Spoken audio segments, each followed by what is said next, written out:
Hello everyone, welcome to Eerie Echoes. I'm here to help you relax and get some well-deserved rest. I trust you'll fall asleep shortly, so before that, please like the video and subscribe to the channel. Also, where are you from? What time are you watching? Let me know in the comments. Now sit back, relax, and enjoy the stories I've prepared for you.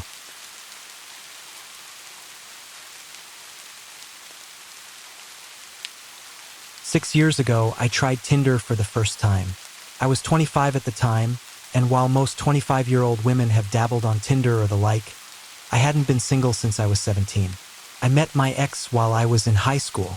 We got married 6 years later and had a baby, and I was happy. But those last couple of years together, he had really begun to resent me and the family we had created together. I fought to keep our relationship together, but the abuse became more frequent and more intense. It got to the point where I took our baby and fled the house in the middle of the night. My mind was scarred, and my heart was raw. It was a really difficult time in my life. A couple of months after I left, I had a new home, a new job, and a renewed sense of life. I was starting to open up and could feel myself healing. I was, however, lonely. I was adjusting to shared custody and spent my weekends alone. I didn't want to jump into a relationship, but I did want to experience some of the things my 8-year relationship hadn't allowed me. Joining Tinder felt fun. It was new and scary, and after so much trauma, it felt nice to have so much positive attention. My self-worth was low, so the cheap compliments and instant gratification of the app felt incredible. Who am I to deserve their attention? Why would they choose to speak to me of all women? It's not my healthiest coping mechanism, but I wanted to feel desirable. That's when I met Derek. Derek was an unassuming, average guy. He was cute enough, but not so attractive that I felt self-conscious. Derek and I shared a few interests: craft beer, hiking, and he had a sense of humor that I liked. We agreed to meet up at a local restaurant. I was so nervous as it was my first date in 8 years. I donned my cutest dress, got made up, and headed out. As I waited in the restaurant, my palms were sweaty, my heart was fluttering, and I began to question myself. He arrived, and everything was awkward at first. We ordered our first beers and started to break the ice. As soon as the buzz of the alcohol began to hit, our conversation took off. We had relaxed in each other's company, and the rest of the date went smoothly. We joked about karaoke across town. He laughed about how he didn't like karaoke. I am a huge fan of karaoke.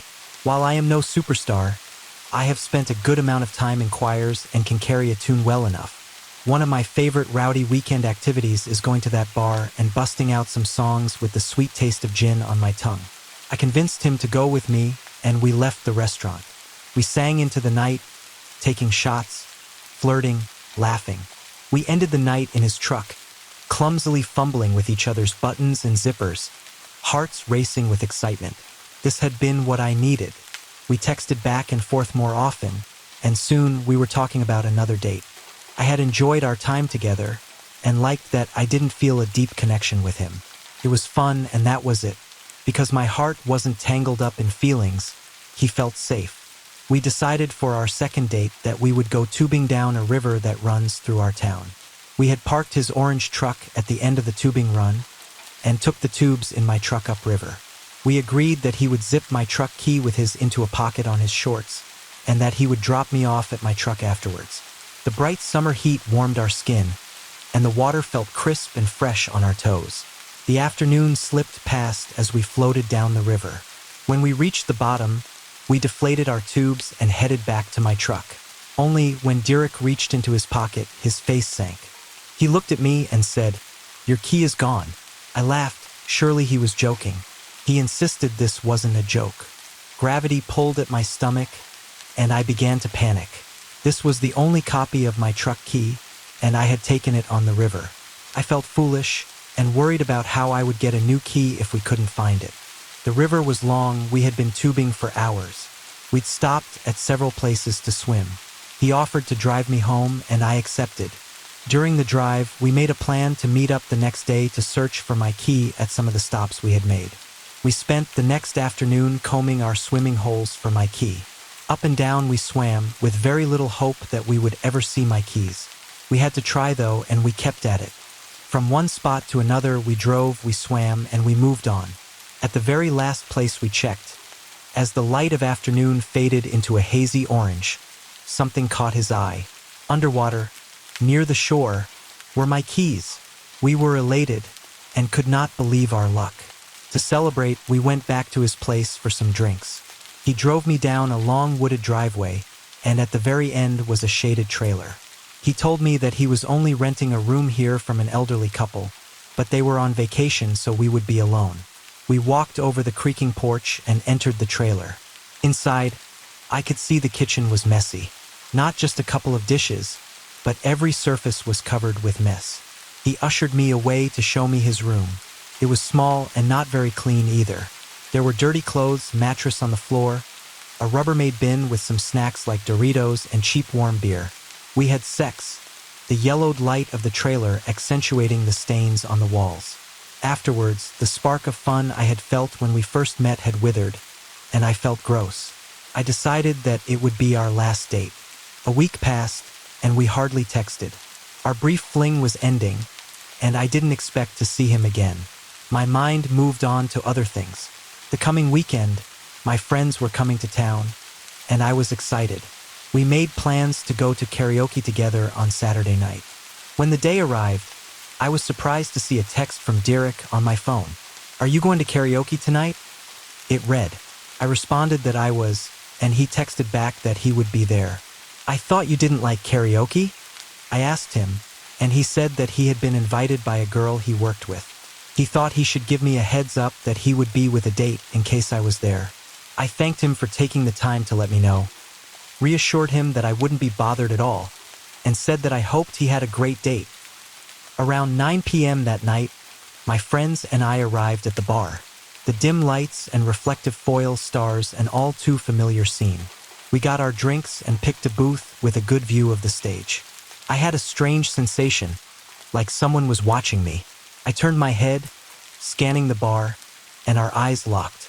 Derek and his date were a few booths away, and he was watching us. He waved zealously with a big smile. His date turned around to look, and I managed an awkward wave. I was absolutely fine with him being on a date, but I didn't want to advertise that we knew each other or make his date uncomfortable. My friends were all aware of the time we had spent together, my thoughts on the experience, and the texts he had sent me earlier. We were all thinking it was a bit odd that he would go out of his way to interact with me in front of his date, but no harm, no foul, I guess. Maybe he was just being friendly. The evening carried on, and we all had a great time basking in the atmosphere, drinking in the songs and the laughter. A couple of hours in, we were sitting in our booth when Derek stumbled over to our table with his date. He introduced her as Kate. He then plopped down beside me, pulling her down into our booth next to him. The strong smell of alcohol oozed off of them, and I could see they were hammered. It became obvious they had both had too much to drink, their eyes glazed, and words slurred. Kate seemed really nice, despite her state, and she launched into a drunk story to the whole table. My friends and I were fairly uncomfortable and were unsure what was going on. Under the table, I felt Derek's sticky hand slide onto my thigh. His date was right there, and I was stunned. Without making a scene, I subtly removed his hand and excused myself to get another drink. As I walked across the room, I could feel his eyes raking my back, and sure enough, when I turned around, he was watching. When I got back, Kate was slurring that her taxi had come. She and Derek exchanged a sloppy kiss and goodnights, and then it was just us and Derek. Derek's mood shifted after that. He was drunkenly unaware of how uncomfortable the table was, and we could tell he was brooding about his date having left without him. Derek turned his attention to me. He slung his heavy arm over my shoulder and leaned in, his sour breath managing to come together to form clumsy sentences. He said I am cute and he loves my laugh. I was rigid and just wanted him to leave. When he got up to get another beer, my friends and I spoke about the situation. One of them remarked, "You know you can do better than this, right?" I said that yes, as casual as this had been, I had made a mistake. We came to the conclusion it would be best if we ended the night early, as we didn't see him leaving me alone. As a backup plan, if anything went south, we agreed that the girls would go to the bathroom and leave out the back door, while our male friend would distract him and slip away. Derek arrived back at the table, sloshing his beer onto his front. He slurred and asked, "Where are we going next?" I hesitated, but my friend told him that we would all be going home. Derek said he would walk us there, and we politely declined. He was leaning up against a wall and barely holding himself up at this point. We asked him how he was going to get home and if we could call him a cab. Derek drunkenly pouted that he could just come to my place with me, trying to shut him down as politely as I could. I told him that my child was there with a sitter, so I couldn't have him over. He didn't need to know that wasn't true. He refused a taxi and said he would just sleep in his truck. Since his eyelids were drooping and looking at the rest of his state, it seemed reasonable that he would be able to fall asleep in a truck, and we accepted that answer. As we started to leave, he stumbled after us. We stopped and reminded him that we were going to bed. He argued again that he should come with me. My friends and I locked eyes. It was time to engage with our backup plan. The two girls and I excused ourselves to the washroom, while our friend distracted him. Slipping out the back door, the cool rush of night air hit us, and we hurried to the path that led to their hotel. Our friend caught up with us and said he had left Derek behind at the bar. We were all relieved to be out of there and started the walk back to their hotel. One of the girls was sober and offered to drive me home when we got to the hotel, and I accepted. A few minutes down the path, my phone began to ring. I looked at the caller ID and felt my stomach drop. It was Derek. I turned the volume down and let it ring, and to my surprise, he left a voicemail. I turned on the speaker and played it out loud. Derek's voice sounded confused as his words melted together into the phone. He was asking where we are, thinking that we were going to hang out. We were all glad we had left, and agreed that this had been wild. That's when the phone rang again. Another voicemail popped up on my screen. In the dim light of the trail, I played the new voicemail aloud once more. His drunken speech was more intense this time, as he launched into how he didn't understand why I had left. He said I had hurt his feelings, and he was in love with me. The tone of his voice shook me when I heard him say he loved me. There was something dark and heavy about it that left me feeling unsettled. We were all creeped out but happy to see the bright sign of the hotel ahead. We traveled the carpeted hallway to their room so my friend could grab her keys to take me home. As we entered the room, my phone began to ring again. This time, the voicemail sent shockwaves of fear through my body. Derek's voice had taken on an edge as he repeated that he loved me, but he was actually really mad at me for leaving him at the bar. He went on about how could I do that to him, and he didn't know what he was going to do. His voice shook with anger as he stumbled over himself, expressing how I had betrayed him.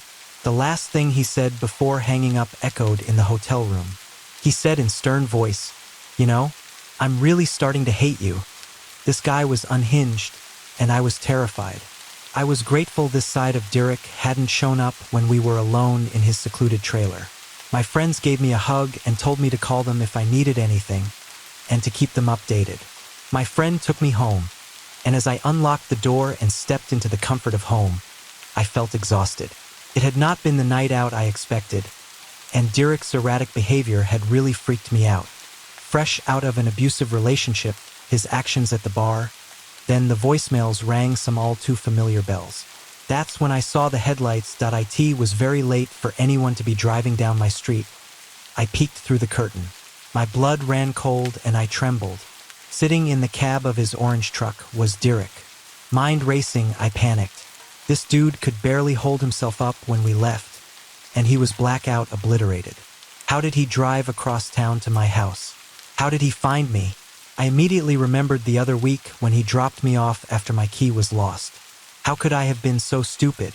I barely knew him, and we had only met 3 times. Derek's face was stony and etched with rage as he sat in the dark cab staring at my house. He wasn't getting out. He was just staring, while I was on my hands and knees peeking out the window. All the lights were off inside, so I was sure he couldn't see me. Then the screen on my phone lit up. He was calling me again. I quickly hid it so he wouldn't see the light. Hands shaking, I played the voicemail as quietly as I could. Derek only said one thing this time, a phrase that sent terror shooting down my spine. In a drunken sing-song voice, almost taunting me, he quietly said, "Where are you?" I was terrified. Somehow, I hadn't really considered I could be in danger, and chalked up all of the fear to my past experiences. Surely, I was overreacting, and it was my fault for reading too much into this. I thought I shouldn't be this scared, and I don't want to make a scene. That last voicemail sealed the deal. I figured even if I was overreacting, at the very least he was a drunk driver. I called 911 and the dispatcher said someone would be there in a couple of minutes. As I peeked out the window, I saw him get out of his truck. He was done waiting. His heavy feet stumbled as they hit the pavement, and he looked around. Derek's voice cut through the night. He started yelling my name. The wild anger in his voice was tangible through the walls, and he just yelled into the street. He yelled, "Where are you?" Derek started to stumble towards my house, when the flashing red and blue lights cascaded down the street, lighting up his face and highlighting every ounce of rage carved into his features. 2 police cars pulled up and the officers got out. I was still peeking out from inside my dark house and couldn't hear much of what was happening. I watched them breathalyze him, which he obviously failed. The officers inspected his truck. They all spoke for a while, and one of the officers came to my door. I spoke to him about what had happened, and he was very empathetic. He said, as unsettling as his actions had been, there wasn't much they could do without a direct threat. The officer let me know that they would be taking him in for the night and he would be charged with drunk driving. He told me Derek would be out tomorrow, and to make sure I kept my doors locked and stayed safe. The tow truck came to remove his orange truck from the road, and I could see him arguing. The officers weren't having any of it, and they turned him around to cuff him. As the handcuffs locked around his wrist, he yelled out one last time. Looking directly at the window I was peeking out, he yelled, "I know you're in there. Why don't you come out to say goodnight?" As quickly as my street had filled up, it was empty. The quiet shadows of late night swallow the earlier chaos into nothingness. Derek texted me the next afternoon. "I'm very sorry about last night. I was in a bad place." I responded that his actions were unacceptable, and how dare he show up at the house my child lives at, and that I would prefer not to hear from him again. He apologized one last time, and I haven't heard from him since. Over the next few months, I would see him on a bike going to and from his workplace, so I know he lost his license. I was always wary that we would bump into each other, which thankfully never happened. I can only imagine how much angrier he was after that night lost him his license. I found out that he moved to the mainland a while back, which was quite a relief for me. I no longer feel as on edge around town.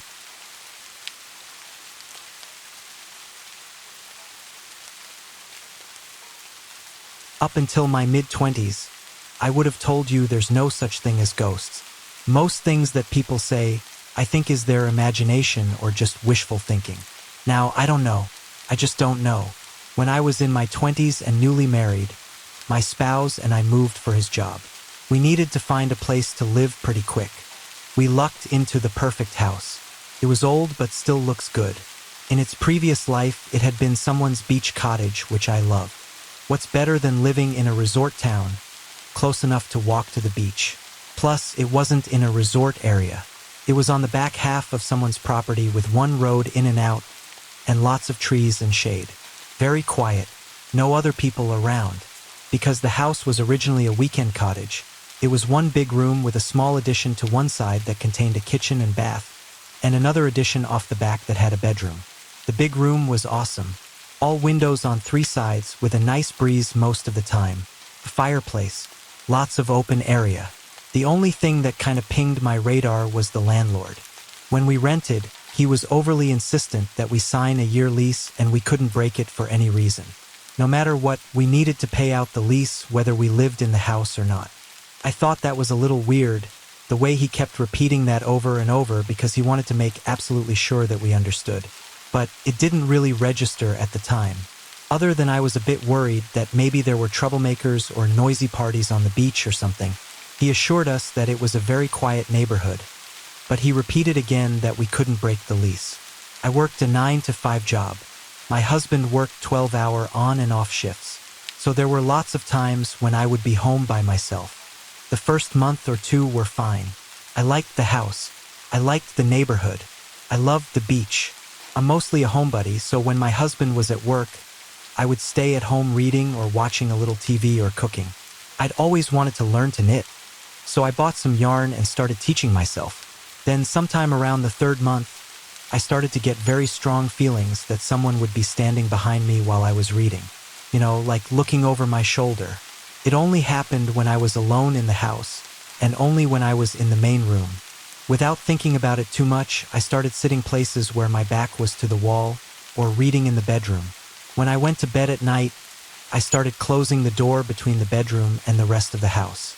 I felt safe in the bedroom. Sometimes when I fell asleep in front of the TV late at night, I'd wake up to catch someone standing in front of the fireplace, just out of the corner of my eye.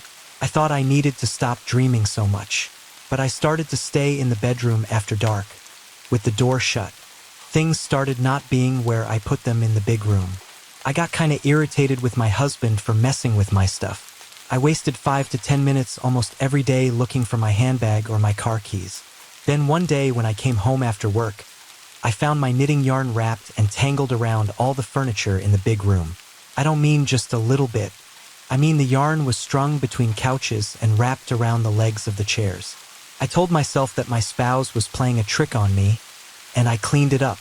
Then I decided that I wouldn't mention it to him, just to see how long it took him to come clean. He never did. I moved my knitting to the bedroom. Then my sister came to visit for a long weekend. I'd gushed so much about our lovely beach house that she came to visit and see the beach. She came for a 4-day weekend. She slept on the pull-out sofa in the big room. After the first night, she told us that the sofa wasn't very comfortable, and she thought she was coming down with something, so she changed her travel arrangements and was leaving that afternoon. She seemed agitated, but she wouldn't talk about it. A few days after she went home, she called me. She started the conversation with, "I know you don't believe in ghosts, and maybe I'm just being stupid." My heart dropped. I thought I was the only one, and I was being so stoic and pretending I never saw or heard anything. She went on to tell me that after she went to sleep that night in the big room, noises woke her up in the middle of the night. She thought it was one of us, but no one was there. Then, while she was sitting in the bed looking around, the windows started opening and closing. It just kind of went around the room. One window opened and closed. Then the one next to that. Then the next one. And the next one. Then she heard footsteps walking straight towards her. But no one was there. The footsteps walked right up to the bed where she was sitting, then over the bed, continued across the room, and out through the side door into the kitchen area. She said she ran out the front door and spent the rest of the night on the front porch. She came back inside when the sun came up, waited for us to wake up, and made excuses to go home. She didn't want to spend another night in that house. She said that she knows I won't believe her, and that's okay. But she's not ever sleeping in my house again. I told myself that my sister had always been a little nutty about stuff like that, so knowing that the house was old, she probably just had a very vivid dream. I kept telling myself that. A few weeks after that, just when I'd stopped jumping at every stray noise, I woke up one Sunday morning and went to cook a leisurely breakfast for me and my husband. And to this day, I still don't know how to explain this. I opened the kitchen cabinets to get the dishes out to start cooking. All the dishes were rearranged. Not messy, not tumbled about. They were all very neat and orderly, but everything was on the wrong shelf. The shelf that normally held glasses now had plates stacked on them. The shelves that normally held bowls now had glasses on them. My first thought was that someone had been in the house during the night. I checked all the locks. Still locked. We didn't know many people, and I couldn't think of anyone who would pull a trick like that. Besides, there was so much stuff moved that no one could do it quietly without disturbing people sleeping in practically the next room. So I did what any half-crazed, scared-to-shit person would do. I pretended it never happened. I pretended that I always kept the glasses on that shelf, and there was nothing strange about having all the plates on this shelf. I sure as hell wasn't moving anything back because I didn't want to see what would happen if I did. I cooked breakfast. I went on with my day. And later that afternoon, I told my spouse that I wasn't really comfortable in this house anymore. Could we find somewhere else to live? Amazingly enough, my spouse never asked me why. He simply said that was probably a good idea and let's find something quick.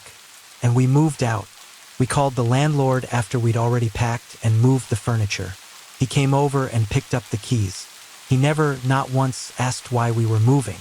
In fact, he never met our eyes, just kept looking at the ground. We agreed to keep paying rent until he could get some new tenants.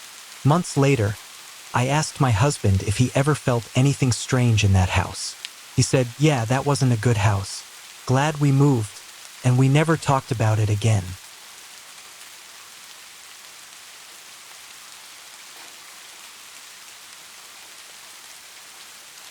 It was a very long time ago, back in 1973.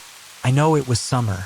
I was 6 and we were living on Monica Lane in Madison, Wisconsin. I sort of recalled it but never put two and two together until a few months ago when I was talking to my mom, who went into great detail. I was a very gregarious child.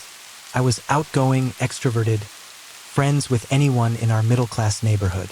There was a huge park 3 houses down from ours, on the same side of the street. My mom was a nurse and my dad was a salesman, but my mom worked second shift while my dad worked days. I rarely had a babysitter, only if they went out for dinner or a movie. But they did go out often, and there were always older kids in the neighborhood to babysit. One sitter who I really liked lived a few blocks or so down the street a little bit. Vicky had babysat a few times before that, and it was pretty uneventful.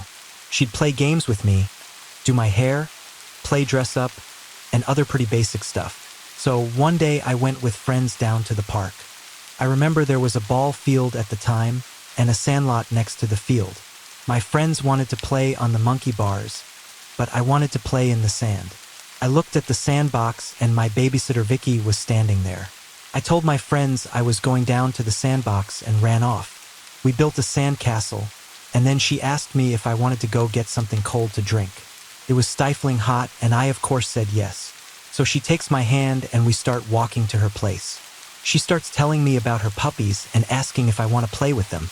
Of course, I get giddy and now can't wait to get to her house. This was where my memory had stopped. After my mom told me what happened, the rest of it flooded back. My mother just happened to be talking to my sister and me about some of the places we lived, and we got to Monica Lane. I told her I remembered the park and how big it seemed, and she asked me if I remember being kidnapped. I immediately thought she was kidding, and then the look on her face told me otherwise. She said it was around 5 in the afternoon, and one of my friends had come to the door to ask me to come back outside. They thought that I had gotten bored and walked back home. When my mom checked every corner of the house, she realized I wasn't there. She sprinted to the park, screaming my name. By the way, she was 7 months pregnant with my sister at the time.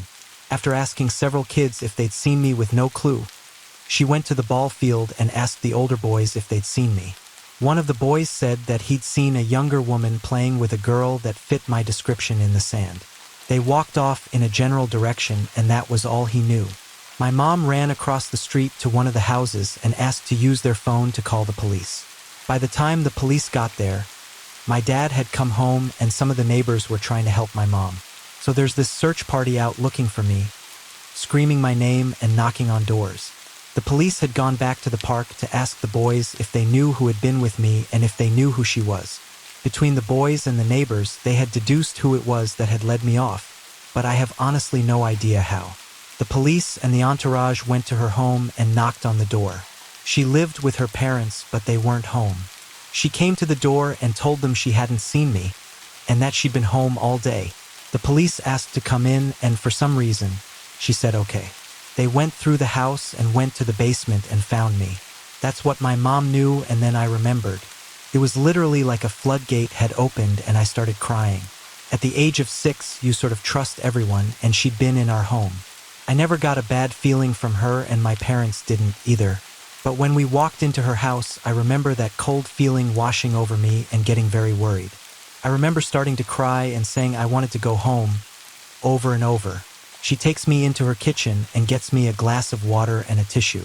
I hear dogs barking, and next to the kitchen is an open stairway that goes down and where the barking was coming from. She tried to cajole me into going downstairs, telling me there were all sorts of toys and games. I reluctantly agreed, and she grabbed my hand to head down the stairs. The dogs were going nuttier and I started screaming. At this point, Vicky was getting really bizarre. She was screaming at me to shut the hell up. She also threatened to throw me in the cage with the dogs if I didn't stop crying. Vicky then dragged me down the stairs as I continued screaming. I was scared out of my mind. I remember crying so hard I was hyperventilating, and I was screaming so hard I was not making sounds.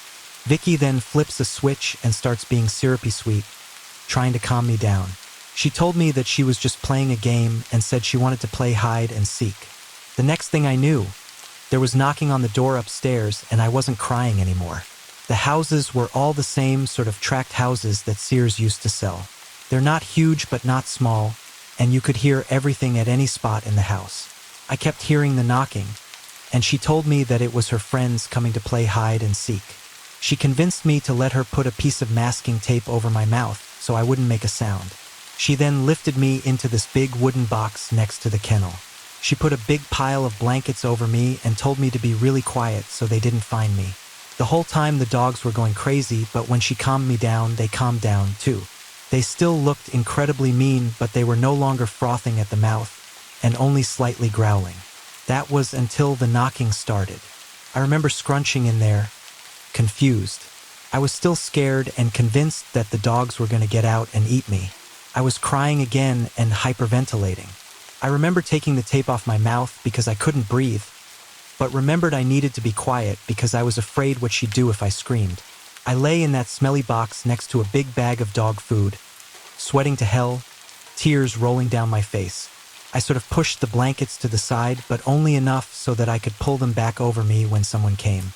I recall thinking about my dad and wondering if he'd come find me. All of a sudden, I hear what sounds like adults yelling my name. They come down the stairs and the dogs are going crazy again. Over and over, men are shouting my name. Then, I hear a man say sternly, "If you don't shut those dogs up, I will." Finally, they open the lid. I was in a large storage box with tape hanging off my mouth. I remember a very nice man asking me my name and if I was okay. I don't remember answering him in anything other than screams and grabbing his neck so hard my dad had to practically pry me off of him. I remember my parents taking me to the hospital to be checked out, and that's all I can remember. My mother said that Vicky was found guilty of attempted kidnapping. She was sent to prison, but my mom couldn't remember the last time she had heard anything. We moved from the area shortly thereafter, and I haven't been back since. Mom also told me that Vicky's parents were odd, but they didn't know much about them. She had met Vicky from neighbors who had used her as a babysitter and had never heard of anything bad. I also always seemed happy with her. She lived in the general neighborhood a couple of blocks away from us. Mom said they never picked her up, she always walked over. When they'd get home, they'd drive her home, but never noticed anything out of the ordinary. Mom and Dad had only met her parents when they came to the door to ask for forgiveness. They said Vicky hadn't meant to do anything bad and that she was a good girl. My mother said my dad picked up her dad by the shirt and told him that if they ever came on our property again, they'd regret it. I remember Vicky's name and sort of what she looked like, but would have no idea who she is if she walked up to me today.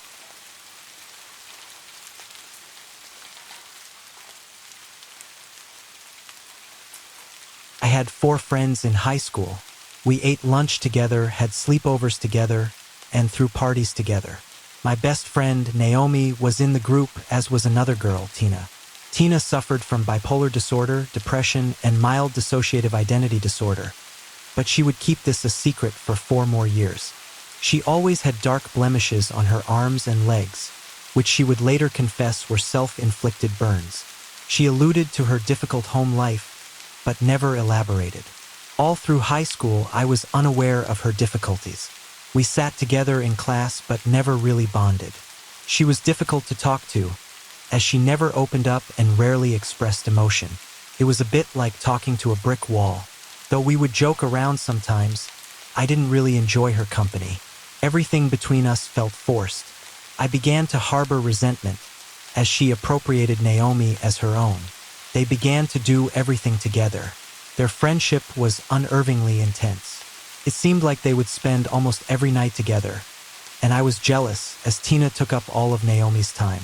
I'll note that Naomi was beautiful, popular, and from a wealthy family, while Tina was just the opposite. She's a very thin, tiny, not especially attractive person who always wore ripped jeans and hoodies zipped up to her neck. Presumably, it was to hide the burns. The contrast between them was striking, and they're quite an unlikely pair.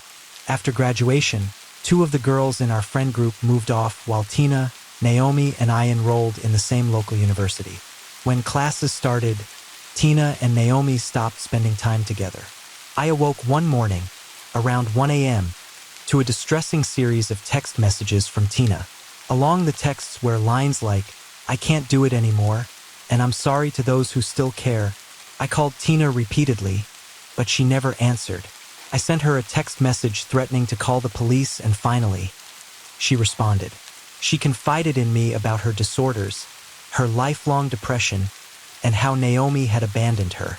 The texting lasted for hours and became a nightly ritual, much to my chagrin, as Tina would sometimes threaten to kill herself if I did not reply. I lost a lot of sleep that semester. Tina and I took an English class together, which she frequently skipped. One day, though, I couldn't shake the sense of foreboding I felt when she didn't show up for class. She never answered her phone, and so I went to her dorm. I explained my situation to the help desk, that she's a potentially suicidal friend, really worried, etc., but they were absolutely useless. I managed to slip past another student into the stairwell, and I ran up to Tina's room. I knocked and knocked, but she never answered, so I went and got the RA. The RA beat on the door with impressive vigor, and finally a disheveled Tina answered. She was pissed. A few weeks later, she would curse me out via text, as always. She refused to speak on the phone for embarrassing her like that. One night, Tina confessed that some anonymous person, to whom she never assigned a masculine or feminine pronoun, was the source of her depression. They had dated for many years and recently broken up. Tina loved them, was obsessed with them, and could not live without them. I couldn't imagine who this person was. How had Tina maintained a secret relationship all through high school? Then again, she was good at keeping secrets. About a month later, before Thanksgiving break, Tina drank 2 bottles of flu medicine and wound up in intensive care. I visited her and gave the perfunctory post-suicide attempt lectures, although everything sounded so cliché out loud. I finally worked up the courage to ask if she was in love with Naomi. She confirmed this and assured me that she was not a lesbian, saying that Naomi was the only girl to whom she had ever been attracted. They had this intense, indescribable bond. Tina had fallen for her instantly. I felt bad that she had felt the need to hide her sexuality from her closest friends all through high school, although I was mainly bewildered that Tina and Naomi had managed to date secretly for so long. Naomi was my best friend, after all. Tina told me about her 4+ guy friends who had committed suicide recently, one of whom was a close childhood friend. Couldn't believe it. I felt awful for her, yet spending time with her was still a chore. We had virtually nothing in common. I was bound to her by a sense of obligation, and by my link to Naomi. Over Christmas break, Naomi informed me that Tina had died in a car accident a week prior. She had been riding in a car with 3 other teenagers in the early hours of the morning. They were all high, and the driver crashed into a tree. A branch impaled her lung. The funeral was private, and Tina's family didn't want to be bothered. I felt oddly numb, considering how much time I had spent trying to prevent Tina's death. However, I was relieved that she had not died by her own hand, and I hoped she was in heaven. I couldn't find an obituary, but I found an article detailing an accident involving 4 anonymous teens in a nearby town. Later that afternoon, one of my friends called me and said that Tina's not dead. Suspicious of the circumstances surrounding Tina's demise, she drove to Tina's house and found her watching TV on the couch. Naturally, I was livid. However, Tina apologized, saying that she never meant for it to go that far. I told her that she was harassing Naomi, but she was defensive. Unable to shake my sense of obligation, I continued to spend time with her. Meanwhile, Naomi, who I didn't see much that semester, was being harassed by a myriad of anonymous texters claiming to be Tina's drug dealers. "We know where you live," they would say. Some messages also said, "We want the best for Tina. Get back together with her." Once, they told Naomi that Tina had just overdosed, and it was all her fault. Naomi cried for a week, too full of shame to tell anyone. After 7 days, she received a text message. "I'm not dead. I just wanted you to know how you would feel." Gradually, they overdosed one by one. Each texter would be replaced by a new one when the old one died off, each more hostile than the last. "This is all your fault. There's blood on your hands and you're not taking responsibility. We're coming for you." Naomi changed her cell phone number 3 times to no avail. "You think you can get rid of us that easily?" they would ask. One night, she received a text message saying that one of the drug dealers had found Tina's dead body, hanging from a belt in her closet. Naturally, Naomi was skeptical. The dealer then sent Naomi a picture of Tina's face, her eyes closed and a belt around her neck. Naomi didn't know what to believe. Eventually, Tina, miraculously resurrected, began texting her again. Naomi asked her to call off the druggies, but she refused, claiming they only wanted to help her. One night, Tina Skyped Naomi from a hotel room. She said that she had used her savings to buy a ticket to New York City, where she intended to off herself after visiting the major landmarks. Well, she had gone sightseeing that morning, so it was time. Naomi sat on her bed in a stupor, refusing to look at the webcam. After 20 minutes of awkward silence, Tina's face disappeared from the screen. She texted Naomi that she had slit her wrists and was unable to Skype because of the copious amount of running down her arms and pooling on the computer. However, she later informed Naomi that the hotel staff had broken into her room, seen her half-dead body, and managed to revive her. On another night, the drug dealers texted Naomi that Tina had just told them goodbye for the last time. She had somehow obtained a firearm, and she planned to drive to an abandoned road and do it. After some time passed, one of the drug dealers informed Naomi that they had found Tina's car on the side of the road. It was empty, and blood was splattered on the headrest. They said that they managed to track Tina down by following a trail of blood leading from the car to a field. They gathered up her body and took her to one of their houses. One of their dads was apparently a doctor, and they wished to avoid the attention that taking her to a legitimate hospital would garner. The dad hooked Tina up to a crash cart and allowed her to speak to Naomi on the phone every night that week. And every night, Tina would call Naomi, the beeping of her heart monitor in the background, and ask to hear a story. In the midst of the story, the heart monitor would suddenly flatline and the call would hang up. Then, a number would text Naomi saying that Tina had just flatlined, but she would generally recover within the hour. On one of the nights, the doctor texted Naomi saying that, in his professional opinion, Tina would not last the night. He offered to pick up Naomi at her dorm to let her say goodbye, and she agreed. He told her to look for a red truck. She stayed up all night, but the truck never showed. A few days later, Tina resumed contact with Naomi, having been resurrected once more. She begged Naomi to come to her dorm room because she was hurt. She had been jumped. Earlier that evening, having recovered from the trauma of shooting herself in the head, Tina had decided to take a nighttime stroll about the campus. A gang of girls descended on her, knocked her head against a brick wall, pushed her down, kicked her repeatedly in the stomach, and stole her wallet. Somehow, Tina managed to crawl back up to her room and get into bed before apprising Naomi of this tragedy. When Naomi came over, Tina indeed had a scratch on her forehead, a black eye, and bruises all over her stomach and legs. The roommate, anyone? The druggies hacked into Naomi's computer, stole her contact information, and changed all of her passwords. Since Tina had written Naomi's college application essay, they threatened to tell the administration and have Naomi kicked out of school. They texted Naomi's parents, pretending to be concerned classmates. They said that Naomi was partying every night and failing all of her classes. Finally, Naomi was forced to spill all to her family. They resolved to file a police report the next day. When Naomi told Tina that she intended to file a report on her friends, Tina appeared on her doorstep, crying, "Please don't do this. Everything will trace back to me. I don't know how they did it, but everything will trace back to my computer." Naomi filed a report the next day nonetheless, to both the campus and local police. They promised to look into the matter, but nothing ever came of it. One night, Tina texted Naomi, saying that she had just swallowed a whole bottle of pills and was preparing to drink 2 more. Naomi reluctantly traversed the campus and arrived at Tina's dorm. Tina let her in the front door and led her up to her bedroom, where she crawled into bed and began shaking and shivering and claiming to have hallucinations. Naomi waited for Tina to go to sleep, then stood to go. Tina opened her eyes and asked where Naomi was going, to which she replied, "I can't deal with you anymore," or something along those lines. Tina got out of bed and retrieved another bottle of flu meds, which she began drinking. When Naomi ripped it away and poured it down the sink, Tina retrieved another bottle and started drinking, saying, "This is all your fault," between gulps. Naomi snatched that bottle too and left.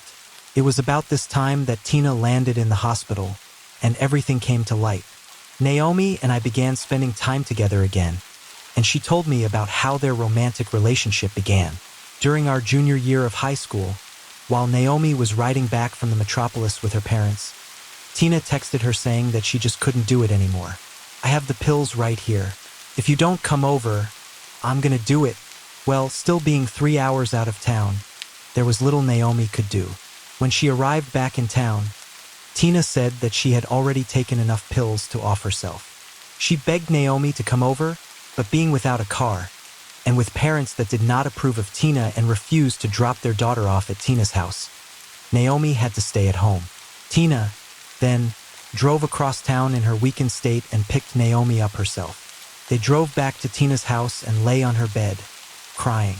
After several hours, Tina said that she thought it was time. Thinking it was the only thing that would cheer Tina up in her final moments, Naomi kissed her. Suddenly revived in the manner of Snow White or Sleeping Beauty, Tina stood up and went into the kitchen to make spaghetti. Where were her parents during all of this? I have no idea. Now back to college. I attempted to distance myself from Tina after her fake death, but before I could cut things off cold turkey, I felt compelled to convince her to visit a preacher I know who's really good with counseling. I thought this would help, especially since Tina once told me that she knew demons were inhabiting her body. She said she could feel them come and go as they pleased. One day, Tina told me that she had a brain tumor. She didn't yet know whether it was malignant or benign, but she needed me to pick her up from a procedure the following week. Naturally, I wasn't to tell her mother, because Tina didn't want to worry her unnecessarily. Tina was to have a stereotactic brain biopsy, in which 4 small holes are drilled into the skull in order to support a metal halo. Another hole is drilled at the site of the tumor and a needle is then inserted through the skull into the brain. So, on the day of the appointed procedure, I called the hospital. They said they had no patients by that name. When I picked her up, she was sitting at a picnic table outside the hospital, with no wristband and no discharge papers. She was wearing a baseball cap and I asked to see the site of the incision, but she refused to remove the cap because the breeze was irritating her holes. That week, after much persuasion, she agreed to see the preacher, but only if I would drive her. Was I leery about driving someone who claimed to be intermittently possessed by demons to something they thought was an exorcism? Yes. So when the preacher canceled the appointment due to the birth of his granddaughter, I was rather relieved. I never saw her again after that day at the hospital, except from a distance. We still go to the same school. The last text I sent to her was to say that the appointment was canceled. Irritated by my aloofness, she sent me a barrage of texts a few days later, talking about how she was worried by my silence, how much she loved me, etc. I guess I feared transference, so I never responded. Frankly, I was glad to be done with it.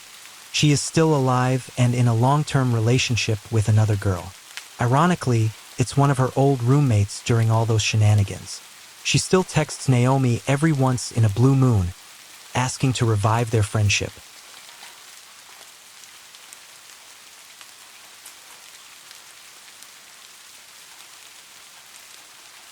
I was living in Hawaii and had to move to LA for work. I didn't know anyone, was fairly broke, and my job wasn't going to help with moving expenses. So, I resorted to scouring Craigslist for a room for rent. After literally hundreds of scams or weirdos, I finally found this amazing girl. She was funny, we had similar interests, and she even worked in the same field as me. She didn't yet have a place, but she and another girl were looking at several houses that required a third roommate. They were totally fine with doing all the work, seeing as how I was an ocean away. She called or Skyped with me about once a week and sent me pictures of each house they looked at. All in all, she was incredible. Fast forward 3 months. They found a huge and gorgeous house. Everything was settled, and the two girls, Evan and Juliana, were moved in. Evan, the original girl from Craigslist, picked me and all my stuff up at the airport. On the ride home, she starts telling me horror stories about her past roommates.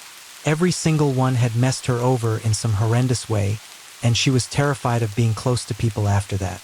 She said she wanted us to be the people who turned that around for her, that she wanted us to be a little family. Evan then drove us not to the house but to a nearby Starbucks where she chain smoked. She then told me about her stepdad who was in AA and how she'd briefly been attending meetings after a short bout with painkiller addiction. Then, she had decided she wasn't a drug addict and didn't need it. She also admits that she's only known the other roommate for a month and a half. I'm seeing red flags all over the place. Why would an LA native need to find strangers to live with her on Craigslist? Why was she oversharing about drugs and family? Why had she never had a positive roommate experience? I pushed it all aside, giving this girl the benefit of the doubt. A few weeks go by in the house and all is well. I forget she ever seemed off and we start becoming close. Then, she takes me on a tour of LA for a day and proceeds to tell me her entire disturbing life story. When I say we had gotten close, by no means were we close enough to make this appropriate. She tells me about her stepfather who molested her. She got sent to a mental hospital when she told on him because he's a doctor and said she was criminally insane. She got abused by a lesbian at the hospital and beaten by the guards, and shortly attempted to overdose.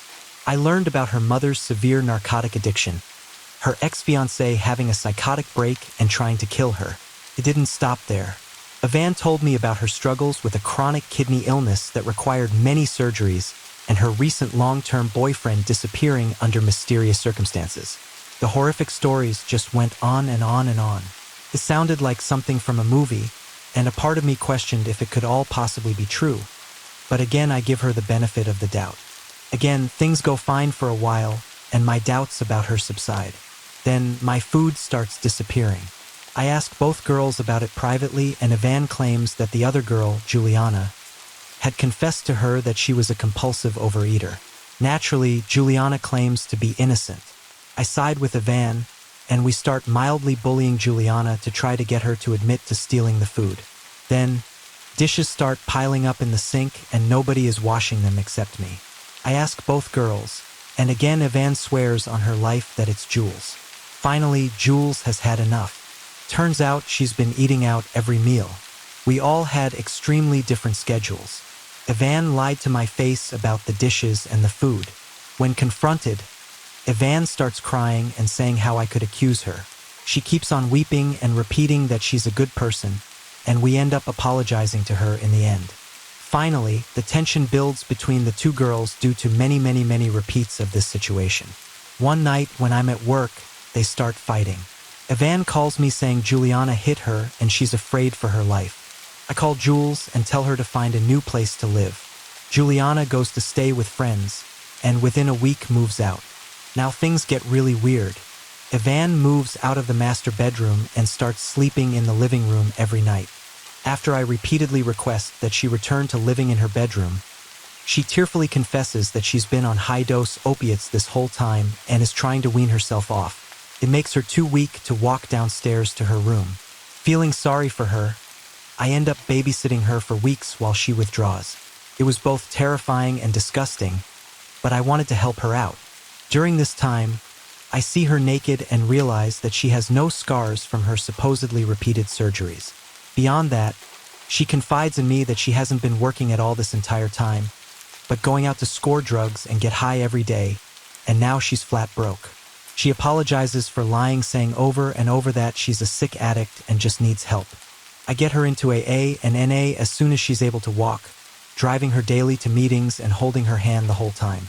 My longtime boyfriend and her oldest friend move in with us a short while later to help with bills. That's when it all goes from bad to unbearable. Evan goes to visit her mom one night and disappears for a week, returning very clearly high and claiming to be sober. She then starts going on many trips to visit friends in other states and is rarely home.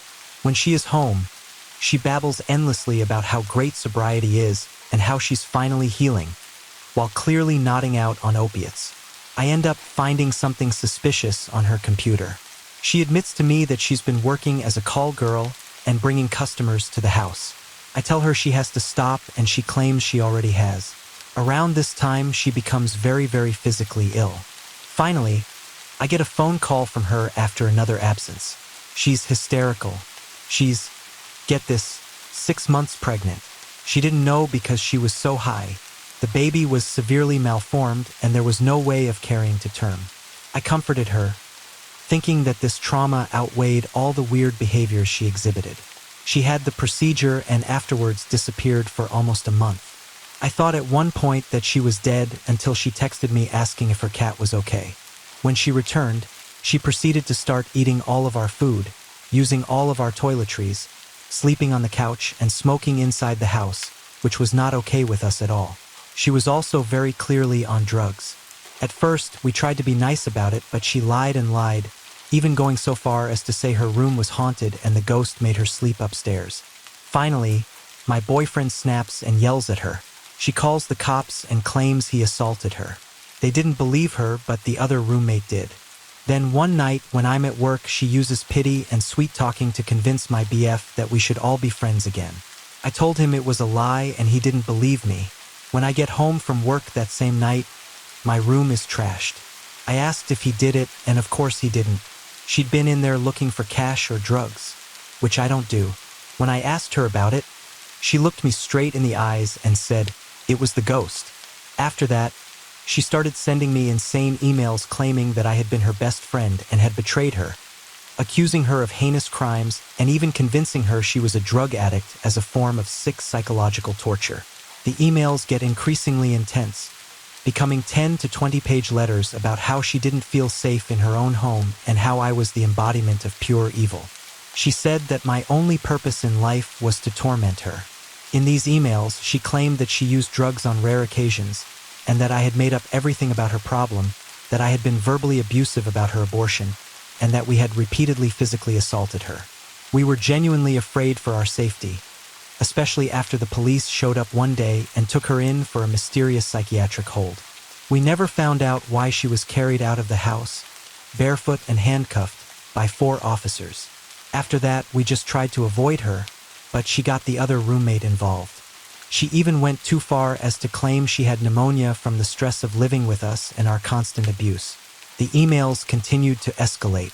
At one point, she said that I had been a sister to her until the evil spirit in me had forced me to abuse her.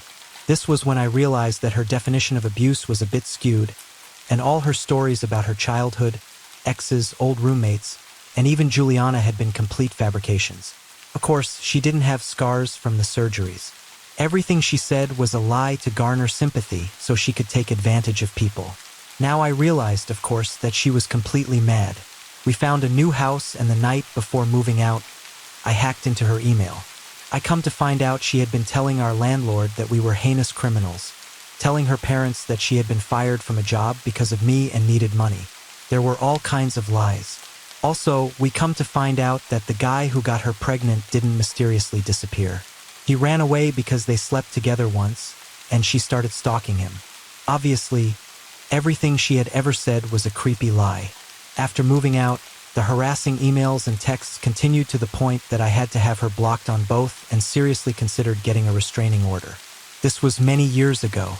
Last month, we found out that this girl who claimed to have never been a drug addict and that I made all of it up had died of an overdose. She was evil. This wasn't a situation where nobody tried to help a sick person. Everyone around her tried to help her, and she manipulated and used them. I don't feel sad that she's gone. In fact, I still want to punch her in the face.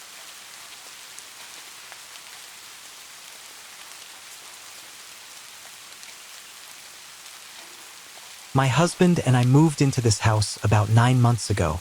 At first, the neighbors seemed okay. We are the high and by type. There is a woman who lives directly across the street who I'll call Lucy.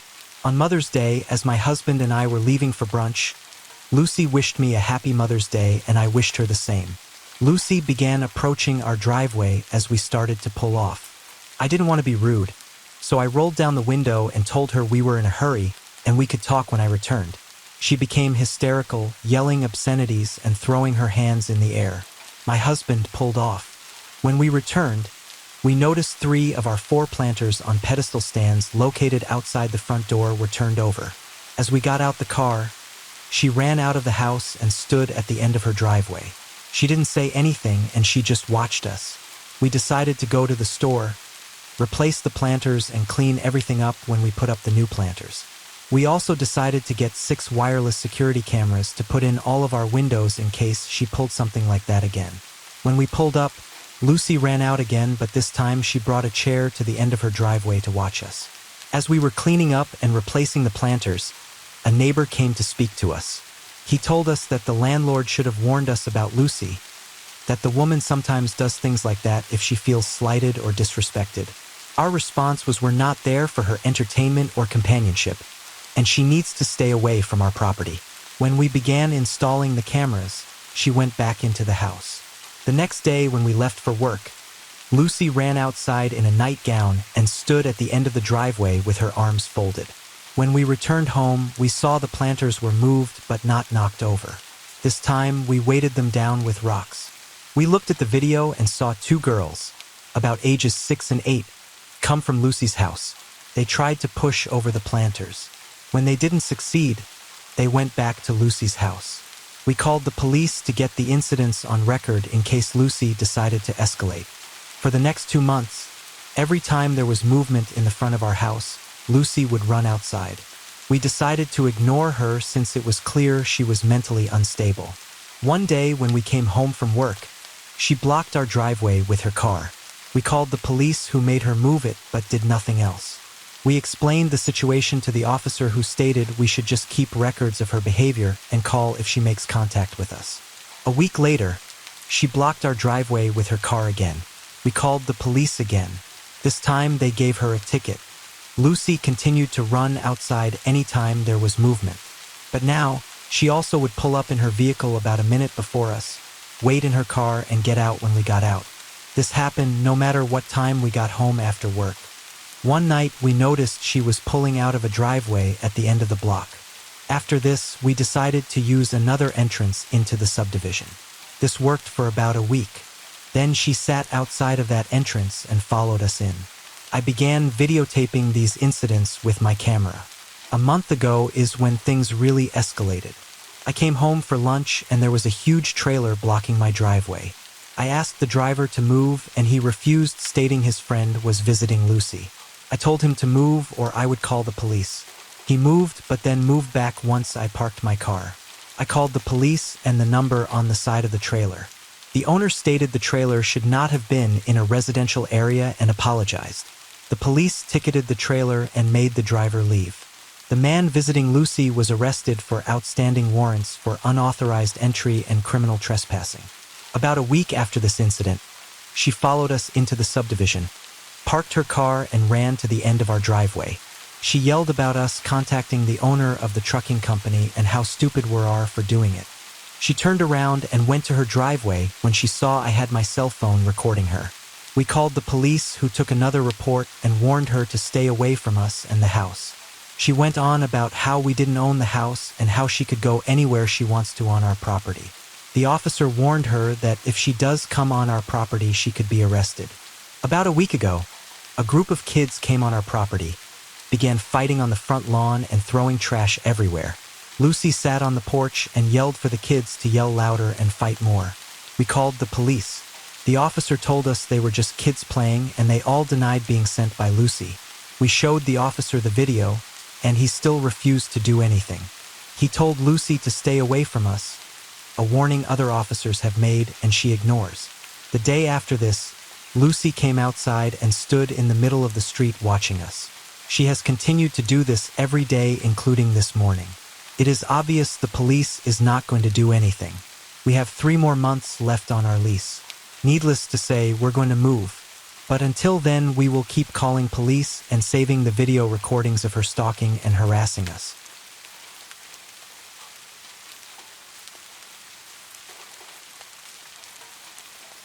When I was 21, I transferred to a college in San Francisco. I checked out a room for rent on Craigslist. It was in a really nice 2-bedroom apartment. It was cheap rent and close to campus, so it was the ideal spot. The girl who lived there was 29 and her name was Beth. She was tall and wide, and she had jet black hair and wore pale makeup. She seemed nice, although a little quiet. But she seemed to like me and agreed to let me move in. So far, so good. My first night there we went out for pizza, and that's when I could tell that something was a little bit off with her.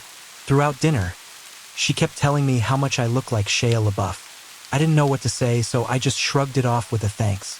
I mean, I look nothing like Shia LaBeouf, so it just didn't make any sense to me. When we got back home, she asked if I had seen her room yet. I said no, and so she took me to see it. Her walls were covered in posters of Shia LaBeouf. She even had printed out photos of him all over her mirror. She owned all his movies. I didn't know what to make of it. It was creepy. The whole night she had been saying I look like him, and now it's obvious to me that she's obsessed with the guy. A few weeks passed, and I never really saw her that much. We didn't spend any time together, really. She would come home from work and practically run to her room. She would spend the whole night in there. She had this creepy high-pitched giggle, and I would hear her giggling through the walls all night. I wondered what the hell she could possibly be doing. Occasionally she would come out and talk for like 2 minutes, and she would always be slurring her words, so I suspected she was drinking a lot. Sometimes she wouldn't say anything, and she would just stand in the hallway and watch me in the living room. I would turn and see her and be surprised and say, "Hello, Beth," and then there would be this long, awkward pause, and she would give out her creepy, high-pitched giggle. It was uncomfortable being around her. She gave me the chills.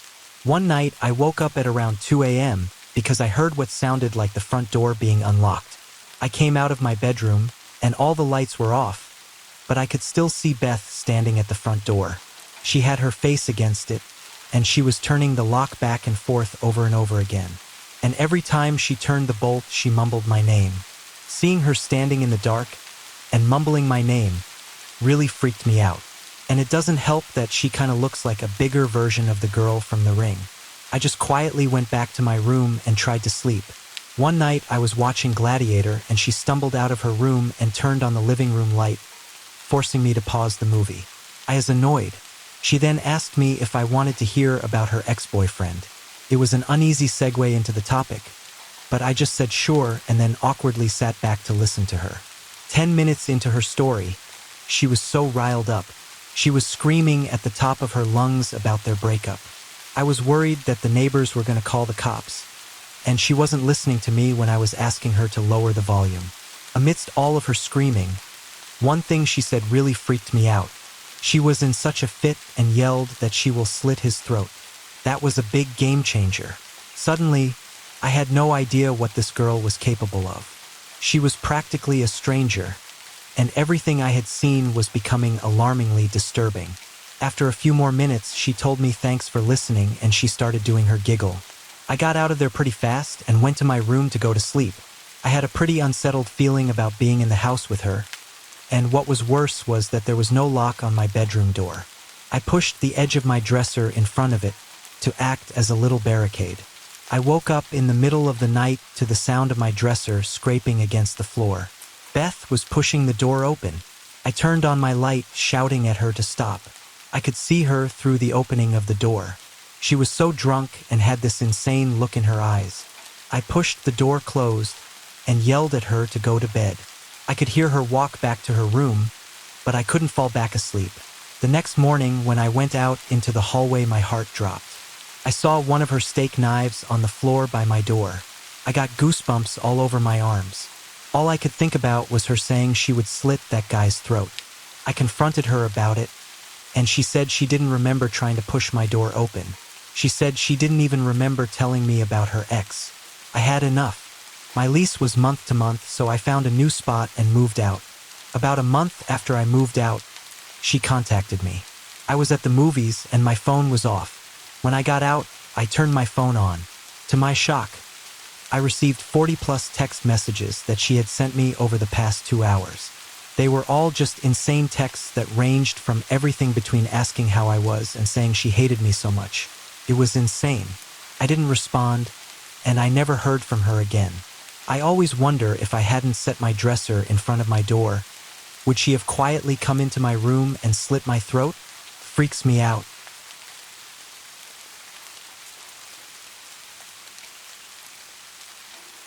For more than half my life, I lived in the old town of Watermay. I live in the city now, but I will never forget the month of October 1998.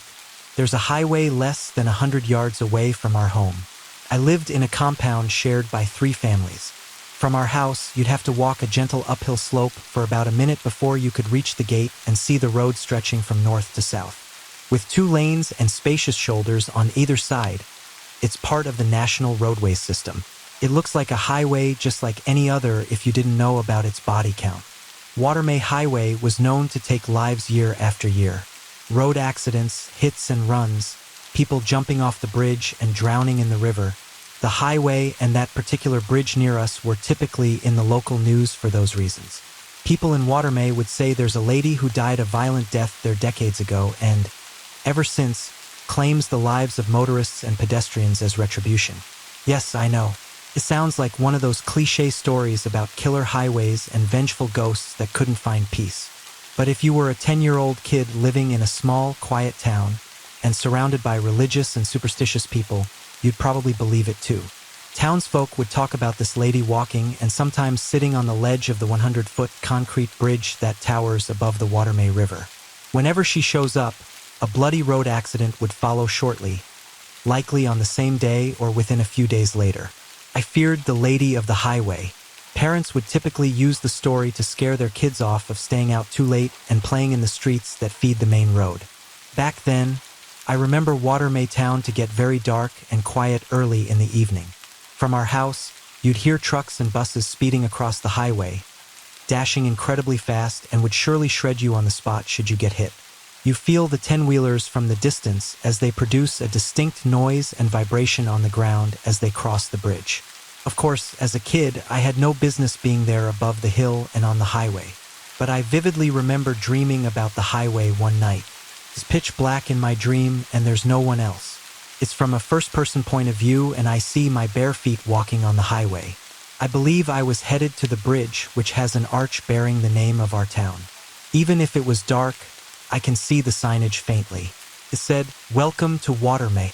In the dream, I could see the faint painted white lines on the center of the road like they are weakly reflecting moonlight. I looked back and noted I was heading farther and farther from our old rusted red gate.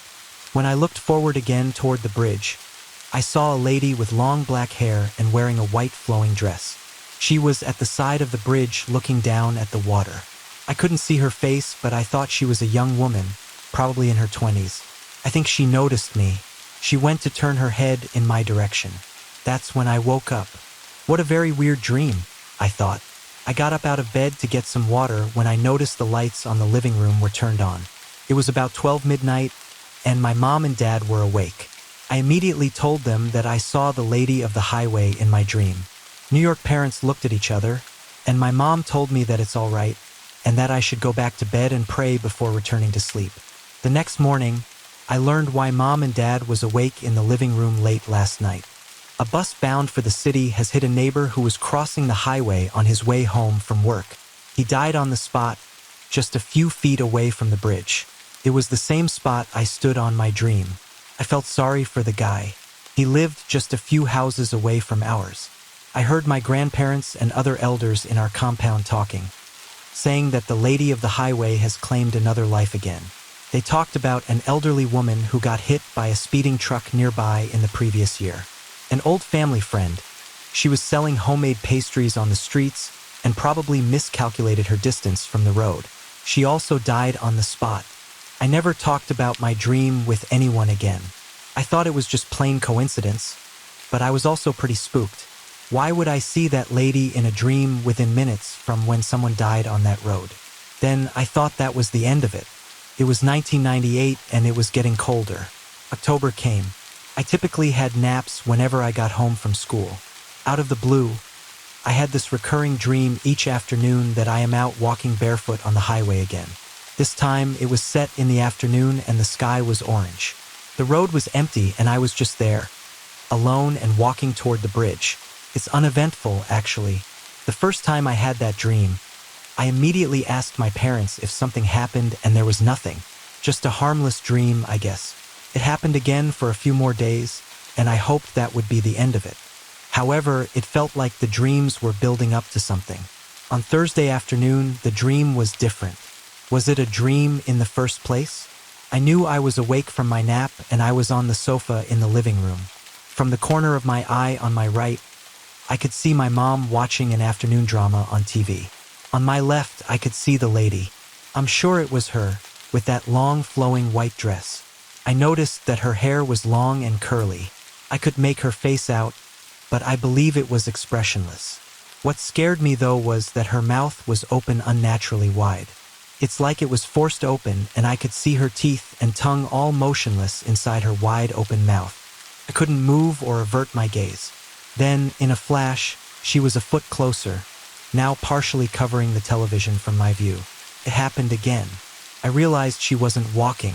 She just pops out of existence and appear on a tile closer to me at the exact same instance every time.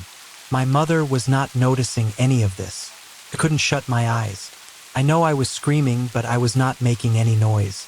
She popped out and popped in again, much closer this time. I could see her bare feet in the tiled floor right below my sofa. In my mind, I was terribly shaking, but I knew I remained frozen in the real world. She wasn't bending or hunching over, but I was sure she was moving her head closer to my face slowly. It was descending and getting closer and closer. Was she sinking to the floor? I was panicking as it got harder to breathe.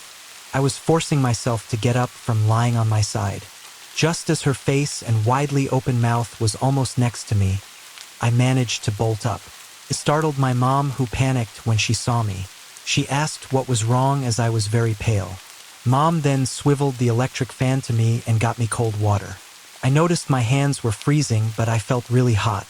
I asked Mom if she noticed or heard anything weird, and she said there was nothing. I told her it was just another bad dream. She then said that I probably watched too many horror shows and I don't pray as much. Well, she might be right on both counts. I dismissed it as just another weird dream and was just thankful nobody died on the highway again. Now that I am older, I understand that my dream that day must be an episode of sleep paralysis. I've learned to cope with those, as I would have more episodes of sleep paralysis in my life as an adult. But what still puzzles me to this day is that I had that very unique hallucination that day. My tormentor was the lady of the highway herself. To this day, I still cannot explain what would happen in the following days. It was nighttime on the first Saturday of October 1998. I woke up to the darkness of my room in the middle of the night, sweating. I remember having a terrible dream. I was again walking on the same highway, alone and barefoot at night. I did not see the lady by the bridge, but I noticed something different this time. I felt that the road was sticky. I would like to give you a heads up that there will be some disturbing imagery in my story from here on. The once clean highway in my dream was covered in what I would describe as pieces of meat. There were streaks of blood and lumps of meat on the asphalt, and bits of them were sticking to my feet. Inside the dream, I wasn't scared. I was just walking without a care, slowly reaching the center of the bridge. I just stood there for a while and everything faded into the dark. When I woke up, I prayed that nothing bad would happen. Sunday morning came. During breakfast, I told my parents about my dream, and my mom made the sign of the cross and whispered a very short prayer. They said I should come with them to the church, but I said was not feeling well. They decided not to go and was about to clean the table when we heard a loud crash coming from the front gate. It was followed by screams from several people. We rushed to the window and saw that the front gate of our compound was busted, the brown metal sheets still swinging. Rushing downward the hill straight to my grandparents' house was a Jeep with several passengers. The passengers flew outward one by one from the vehicle as it hurtled downward the incline and toward my grandparents' door. Then there was another crash. The Jeep had smashed on the door, destroying all the plants and pots on its path across Grandma's front garden. I couldn't process what happened, as it was done in a matter of seconds. I knew I was awake and not dreaming that time. My dad rushed to the scene. Luckily, no one got killed or was seriously injured. My grandparents were safe too. It turned out that the driver lost control when another vehicle abruptly cut them. They had to swerve and they crashed through our gate, tumbling down the incline. The police came to investigate, and an ambulance came to pick up the wounded passengers. We couldn't believe what happened. If any one of us was at Grandma's garden that time, the outcome could be very different. We shared the lot with my grandparents and one of Dad's siblings back then. My cousins and I would typically play at the garden just at the foot of the incline, which was just dead straight from the gate. As things calmed down, everyone went back to business as usual. I didn't care much about how they decided to fix the smashed gate. Somehow I felt off. I had this weird thought that the lady of the highway wasn't done. At about 3 p.m. on the same day, the quiet afternoon was broken by a soft thud and the sound of a 10-wheeler truck braking sharply. It was followed by loud wailing scream coming from the highway. Our whole family ran up to our broken gate, and nothing could have prepared us for what we saw. My dad told me to stand back and not look. My aunt then hurriedly escorted me and my cousins back into our property. But it was too late. At about 50 feet away from our property, there's a part of the road that had been painted with a long streak of red. A thin film of red stretched from a spot down toward the bridge. Then I saw a pinkish mass of flesh and a yellow slipper beside it.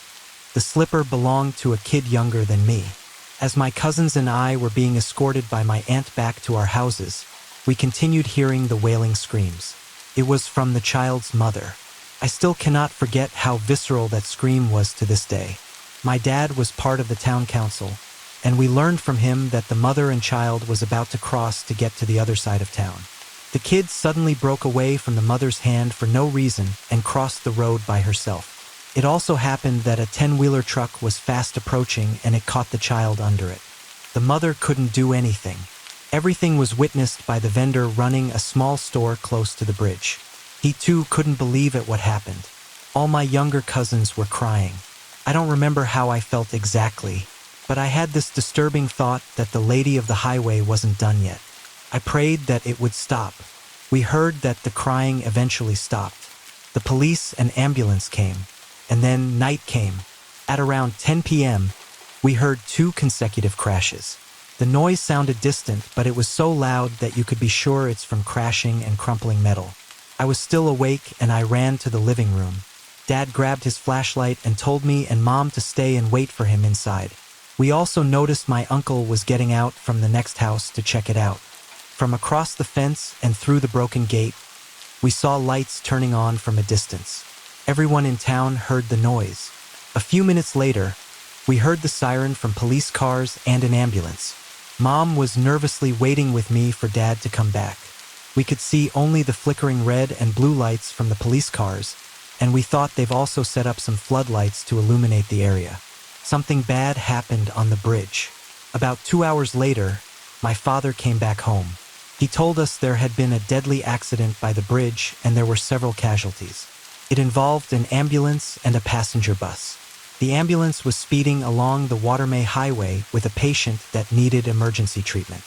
On the vehicle were the driver, the patient, 2 relatives, and 2 medics.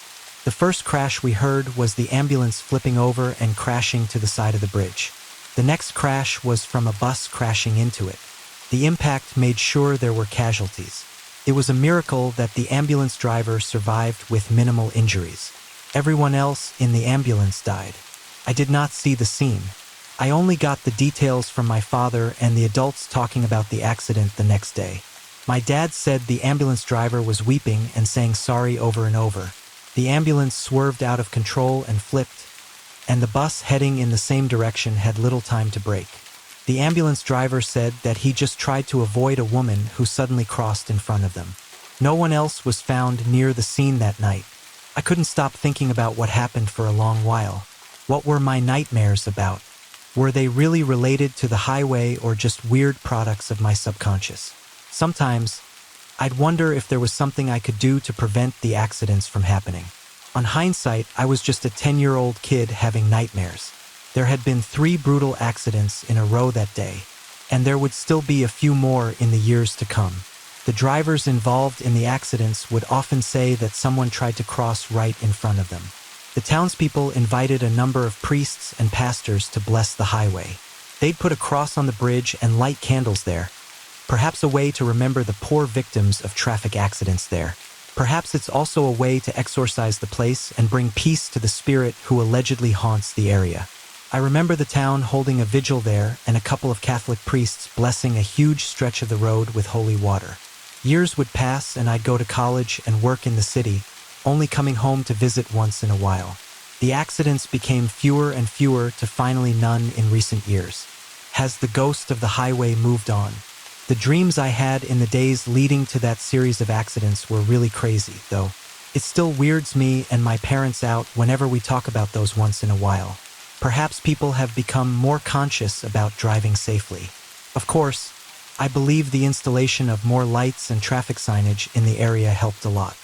The city next to our town has been growing rapidly too, with new buildings dotting the once dark and empty edges or Watermay Highway. I did not see the lady of the highway in my dreams again.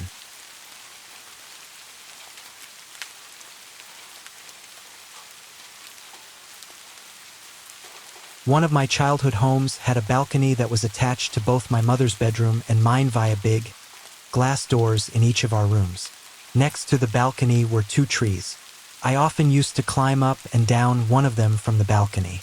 One night when my brother and mother weren't home and I was about 13, reading in bed with a very dim reading light, I heard what sounded like something moving in one of the trees outside.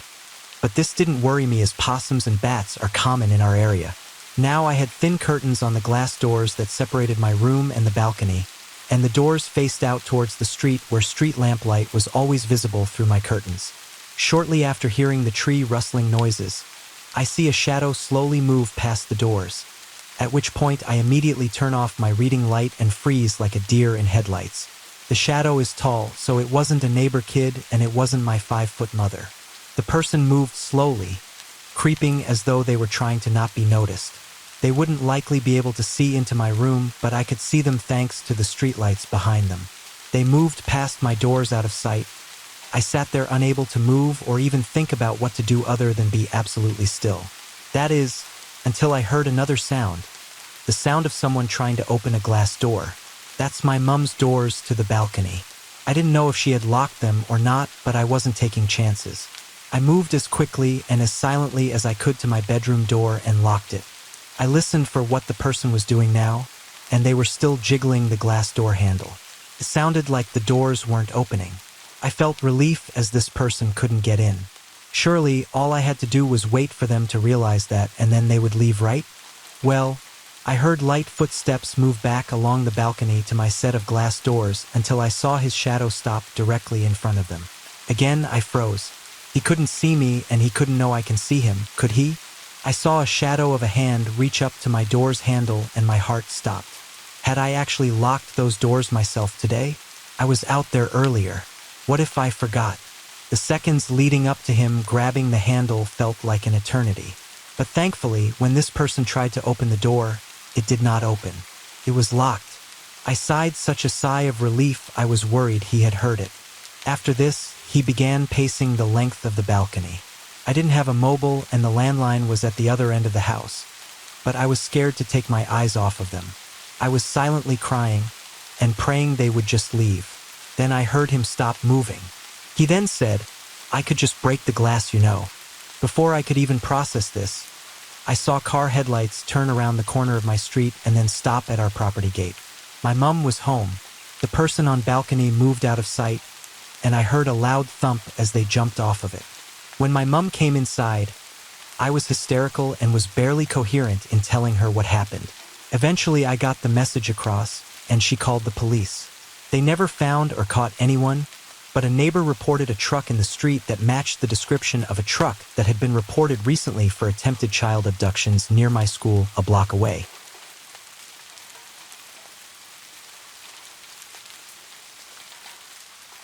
It was my first time staying home alone while my whole family was out at my brother's ball game.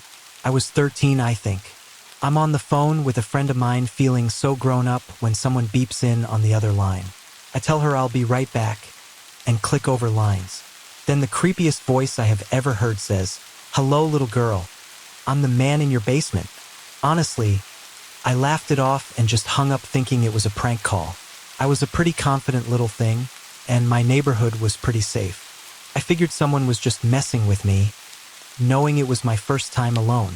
They beeped in again, so I clicked over and heard, "Don't you dare hang up on me again." The lights started flickering and there was banging under my feet.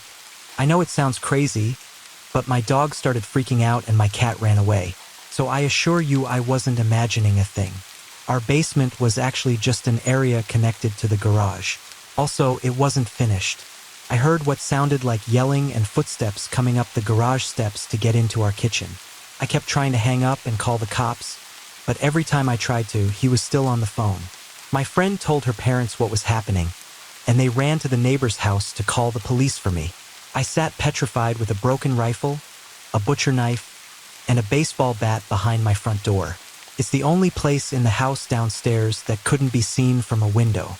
Eventually, I clicked over to hear a police dispatcher on the phone and stayed on the line with her until the police got to my house. There was no sign of forced entry, though we had a broken window pane on our outside garage door that had been messed up for months prior, and my guess is he used that to get in. The police assumed I was just a paranoid girl, and they were going to leave me home alone after they gave an all clear.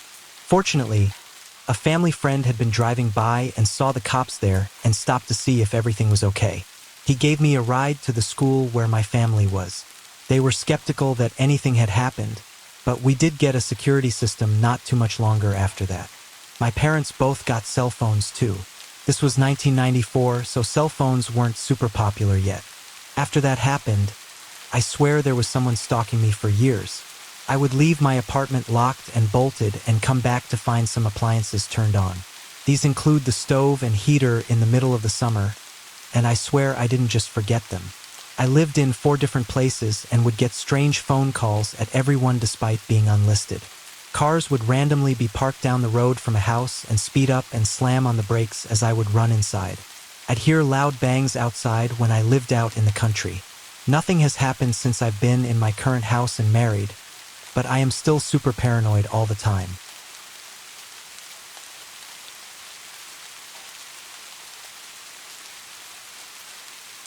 This particular event remains one of the most unforgettable ones for me, one of the company's old dispatchers, and my former colleague, Sam.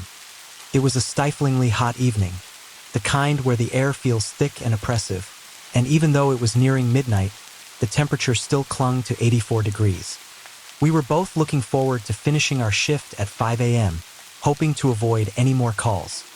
The station's AC had given out, and the heat outside was just as unbearable as inside. So all we could do was sit there, sweating, and hope the night would pass quietly. But, of course, the tones dropped and we were dispatched for a chest pain emergency. Nothing unusual about that, except that we were instructed to call the crew line as we responded, which typically only happens when the situation is dire, like if CPR is required. We called the crew line, and the dispatcher, let's call her Lisa, picked up. She informed us that a Mrs. J was on the line and had some very specific instructions for us. First, we didn't need to knock, just walk right in. Second, Mrs. J wanted to stay on the phone with Lisa until we arrived, requesting live updates on our location. Lastly, she was in the bathroom and needed assistance getting onto the stretcher. So we kept the line open and occasionally heard Lisa updating Mrs. J on how close we were, reassuring her that everything was going to be all right. Lisa later told us about the call from her perspective. She explained how dispatching could be a lonely job, working in a small office at headquarters, far from the bustling metropolitan centers where most emergency calls are handled.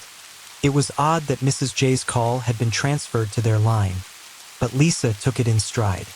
The older lady on the phone had a soft, calm voice and mentioned she felt a heavy pressure on her chest, enough to cause back pain and exhaustion like she'd never felt before. Lisa initially advised her to hang up and dial 911, but Mrs. J insisted she had already done that, and her call had been transferred here. Mrs. J pleaded with Lisa not to hang up, saying she was scared of the sudden, intense pain. Throughout the conversation, Mrs. J remained surprisingly calm, although Lisa could tell she was in discomfort. Mrs. J gave her a few instructions for us, and Lisa promised to stay on the line until we arrived.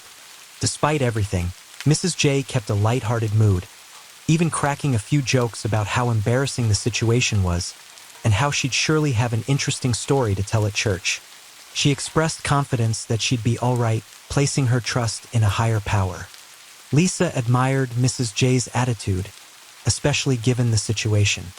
By the time Sam and I arrived, Lisa had kept Mrs. J updated about our proximity.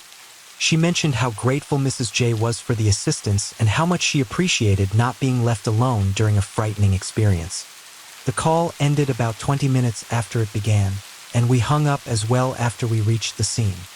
When we pulled up, the house was a modest, well-kept little place, standing out in a peaceful neighborhood with a vibrant garden. We followed Mrs. J's instructions, walking straight up to the door, but still knocked out of courtesy, announcing our arrival. A faint voice responded, inviting us in. The house was small, cozy, even, with a warm and welcoming feel. It reminded me of visiting an elderly relative, the kind of place where you feel immediately comfortable, even unannounced. The first thing that caught my eye was the TV, playing infomercials on a local news channel. In front of a small chair was a folding table set up with breakfast eggs, toast, sausage, and a cup of coffee. It had clearly been there for a while. The yolk of the eggs dried up. The whole house had a lived-in, peaceful feel to it. Sam and I looked around for a phone, seeing a charger but no device. We made our way to the bathroom, knocking gently and calling out for Mrs. J again. When there was no answer, we opened the door. Inside, we found her on the floor in her bathrobe, one hand clutching her chest and the other holding a landline phone. Her face looked serene, almost peaceful. Sam and I immediately moved to help her, but as soon as we touched her, we knew she was gone. Her body was rigid, and signs of rigor mortis had already set in. We carefully set her back down, stunned. Just moments ago, Lisa had been talking to her, but by the time we arrived, there was nothing we could do. We went through the motions, checking for any signs of life, but it was clear she had passed some time earlier. After confirming the death, I called Lisa and asked if she was sure she had been talking to Mrs. J. She confirmed it and redialed the number, and that's when things got eerie. As the phone rang, the sound echoed from Mrs. J's hand. Sam and I exchanged looks, realizing she couldn't have made that call. The coroner arrived shortly after, and even he noted that Mrs. J had likely passed away earlier in the day. As we were packing up, Sam suddenly stood up, startled. He swore he heard a faint "thank you" whispered in his ear. I was about to argue with him, but the coroner said he heard it too. Later, back at the station, exhausted from the heat, I sat down and closed my eyes, trying to relax. Out of nowhere, I heard an older woman's voice, soft and clear, say, "Thank you as well," right next to me.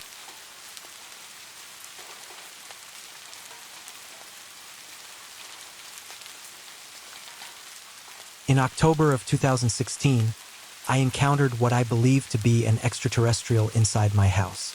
It was a normal Friday evening at first. I was in college and was living with my dad at the time. He had gone to sleep at about 10 p.m., and I stayed up until around midnight. I turned off my TV and went to lay on my bed, where I promptly pulled out my phone and began browsing Reddit. This lasted for about 45 minutes before I finally decided to go to sleep.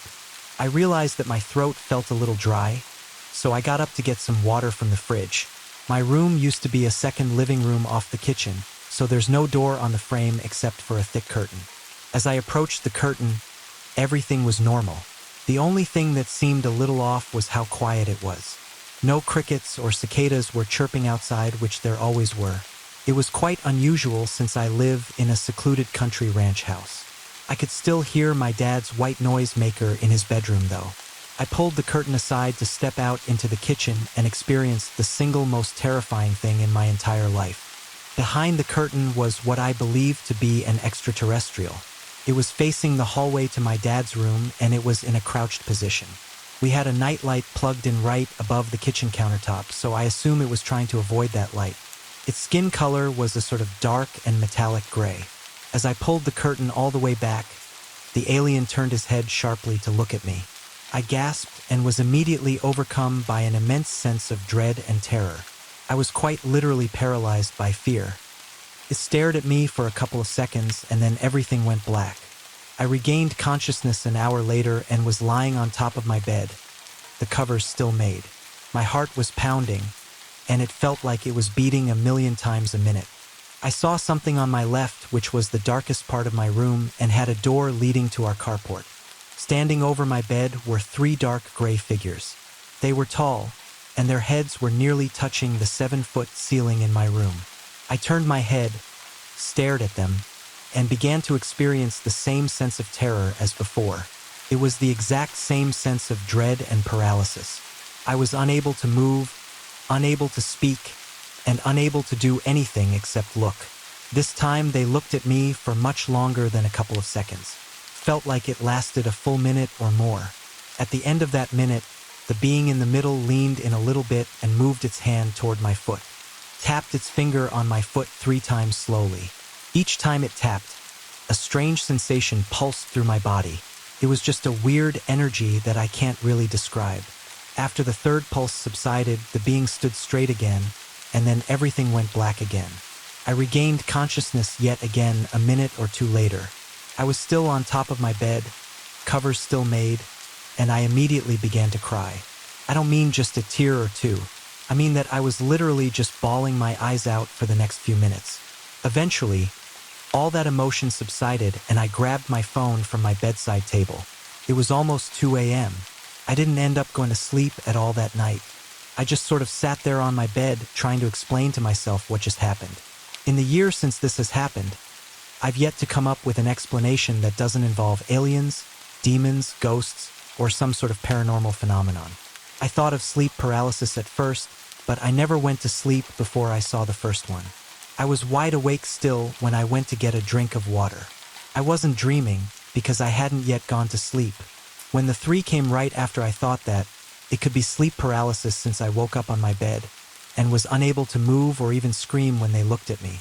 But how did I get in bed when the last thing I remember was looking at the first one in my kitchen?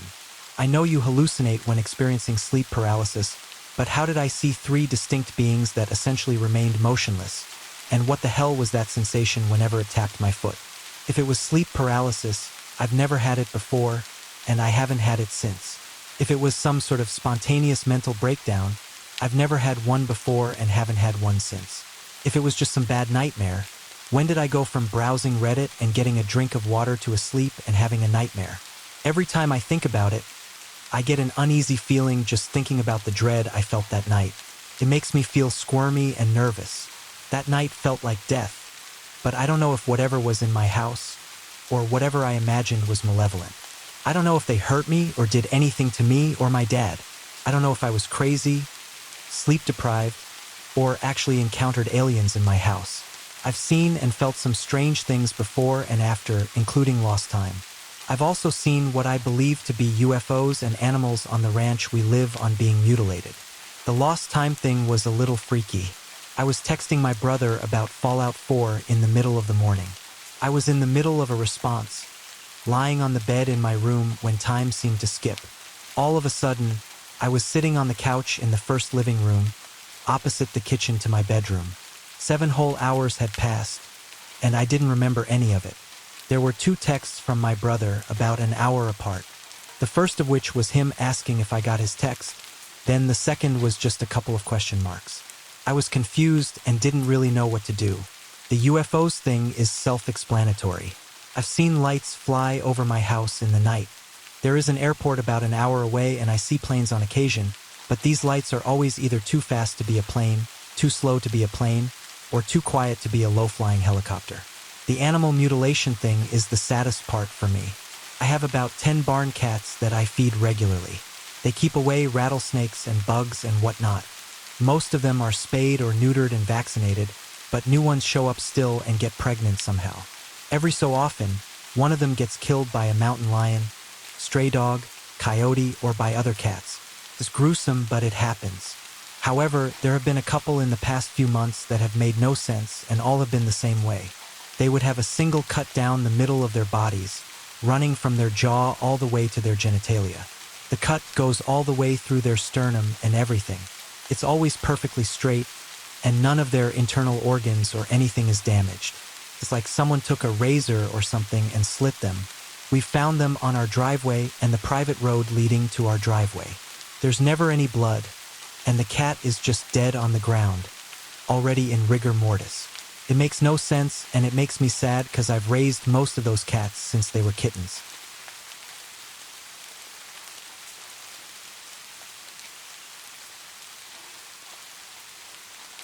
This happened when I was in my early teens in the late 80s.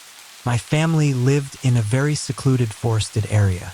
We had a long driveway, and our small home sat on a square acre of mowed grass with woods on two sides.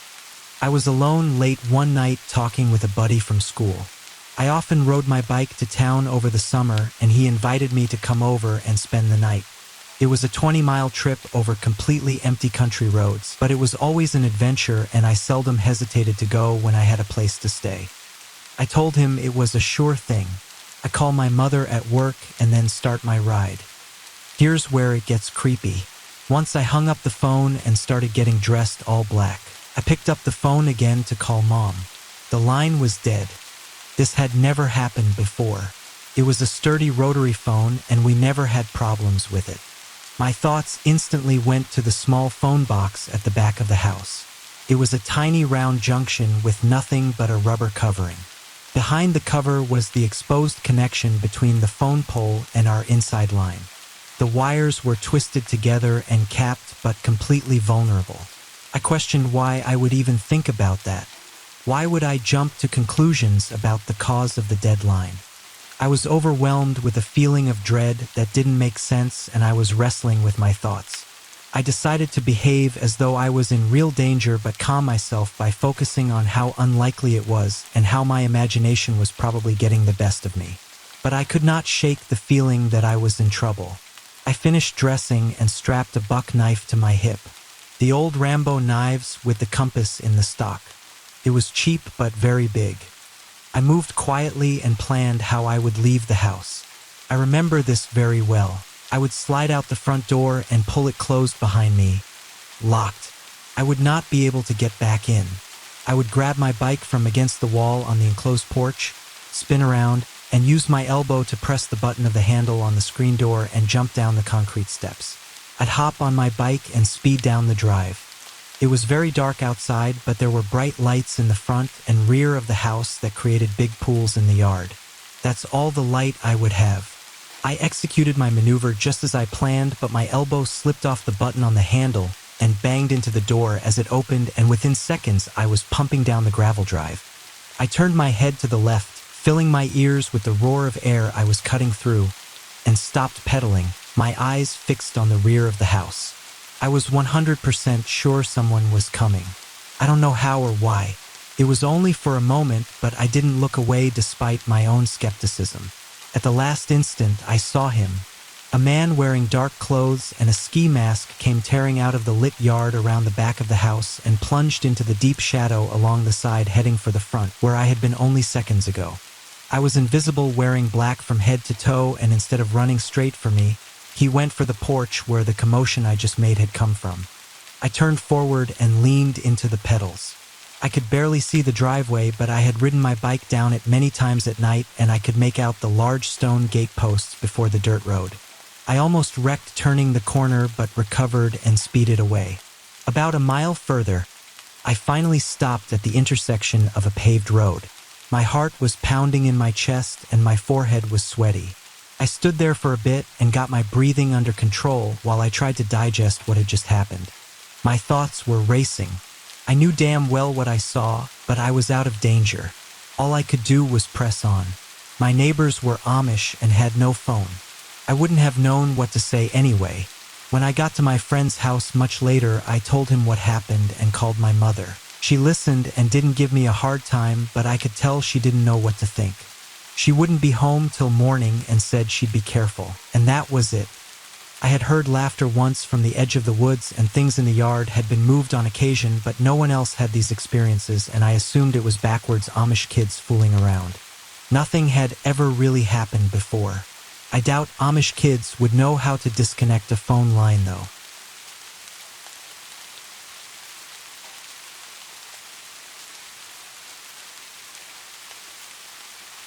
This incident occurred about 5 years ago. It's a story I rarely share anymore because most people either feel uncomfortable hearing it or offer well-meaning advice on what I should have done, not understanding how differently your mind functions during sheer panic. So, here's my story. I was living in a cozy apartment in downtown Asheville working as a veterinary technician. I arrived home from work around my usual time, which is 5 p.m., unlocked my door, and went inside. I set my phone, wallet, and keys on the kitchen counter. I heard my heavy metal door swing shut behind me and began taking care of some errands around the house. Having grown up in a small town, it was a habit not to lock my door during the day, especially since I knew my boyfriend would be home soon. I've never forgotten to lock my door since that day. I walked through my bathroom and into my large walk-in closet to hang up the laundry I'd started earlier.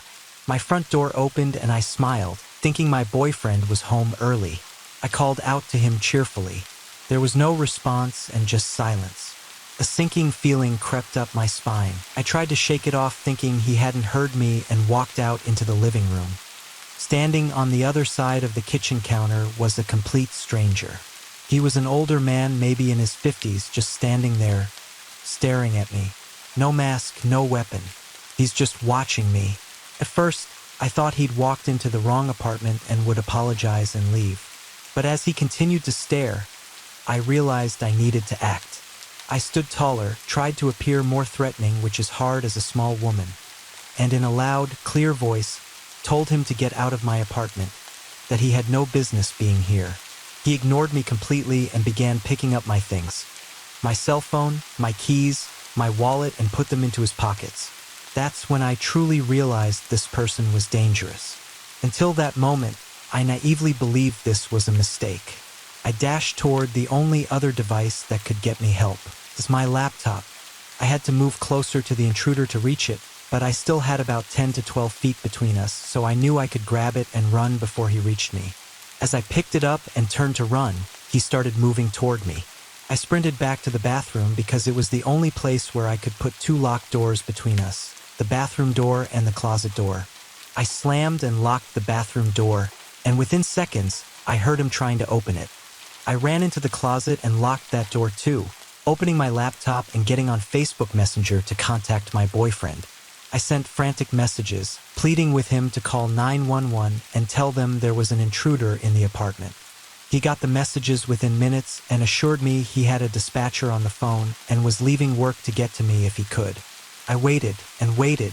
The bathroom door opened and the intruder came inside. He moved to the closet door and started trying to break it down. Here's where people usually start giving advice on what I should have done. All I can say is that I was frozen, with fear, with shock, I don't know. But I didn't scream, cry, or search for a weapon. I didn't brace the door or try to hold it closed. I just kneeled in the closet and waited, thinking I was going to die.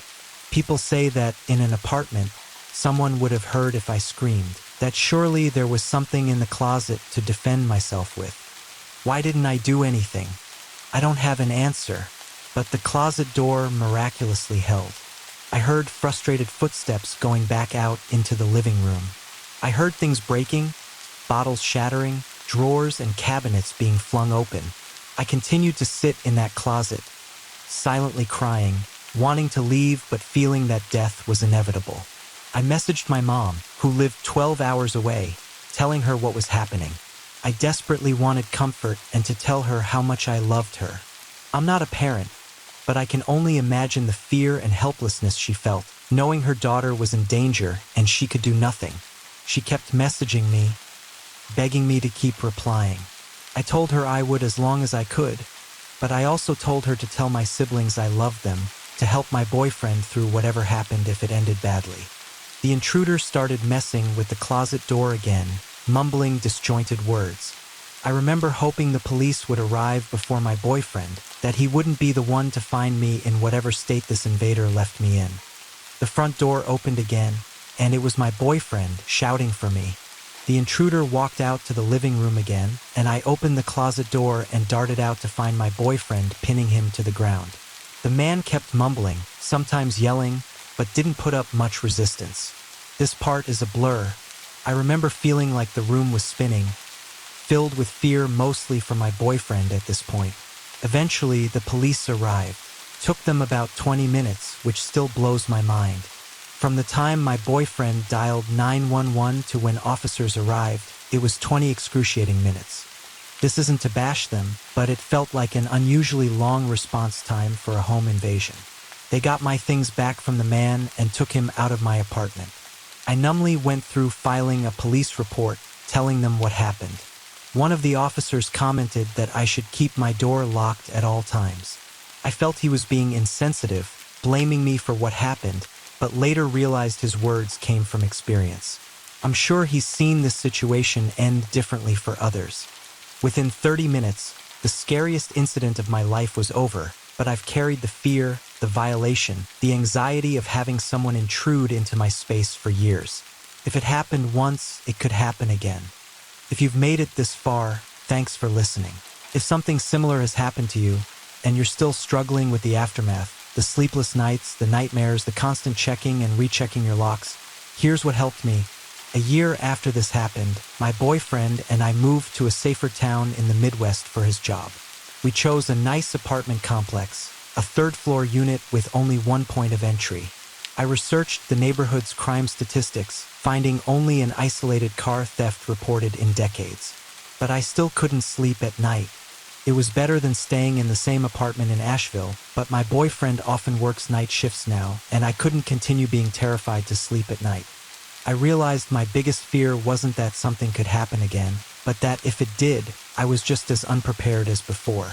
I hadn't changed anything, other than locking my door, and I knew I would likely freeze again, leaving my life to chance.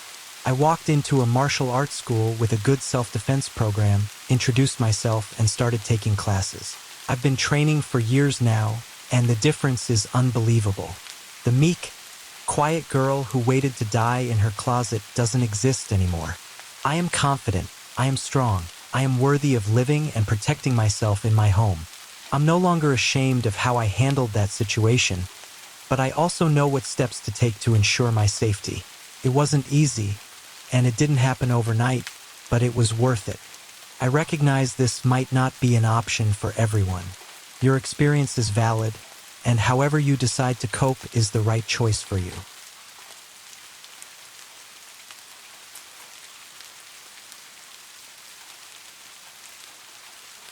This happened when I was growing up around 2004 or 2005, when I was about 13 years old. It took place in a rural area, a good ways outside the town of Uvalde, Texas. The town itself was really small back then, not much to look at. It's just one of those towns that isn't on the way to anywhere important. My father knew someone who owned a deer lease that was about 1,000 acres down outside of that area. They were complaining about a ton of hogs tearing up their land. Since it was open season on hogs in the south, my dad decided to surprise me that summer and take me down for a week to hunt. Not only did that help him network for his job, but it also gave us some quality father and son time. I remember the drive down from Dallas was torture. It was about 7 hours in my dad's hardtop Jeep Wrangler. That car was so uncomfortable, I hated it. All I could do was either stare out the window or try to beat Super Mario Land 2 on my Game Boy Pocket, something I never managed to do as a kid. The drive took most of the day, so we arrived in the early evening. The owner of the land had told my dad that no one had leased it that year, and the cabin on the property might be a little rough and dusty. I didn't mind. By that time, I had been in scouts for a couple of years and spent a lot of time in the woods or fishing with friends. Needless to say, I was comfortable roughing it. After unlocking the gate and driving to the cabin, we settled in. The cabin was pretty rough. There's dust and dirt everywhere, flies, and evidence that raccoons had gotten inside and made a mess. After cleaning up a bit and setting up our cots and sleeping bags, we decided to turn in for the night. But something felt strange. I couldn't get comfortable or fall asleep for any real length of time. I couldn't shake the feeling that I was being watched. Eventually, I drifted off for what felt like maybe an hour. When we woke up, it was early, around 7 a.m. We decided to scout the land for tracks and signs of hogs and find a good place to set up a blind. Since it was summer and brutally hot in the afternoons, morning was the best time to be out. After walking for about an hour, We came to a lightly dense area of trees and, luckily, found some signs of hogs.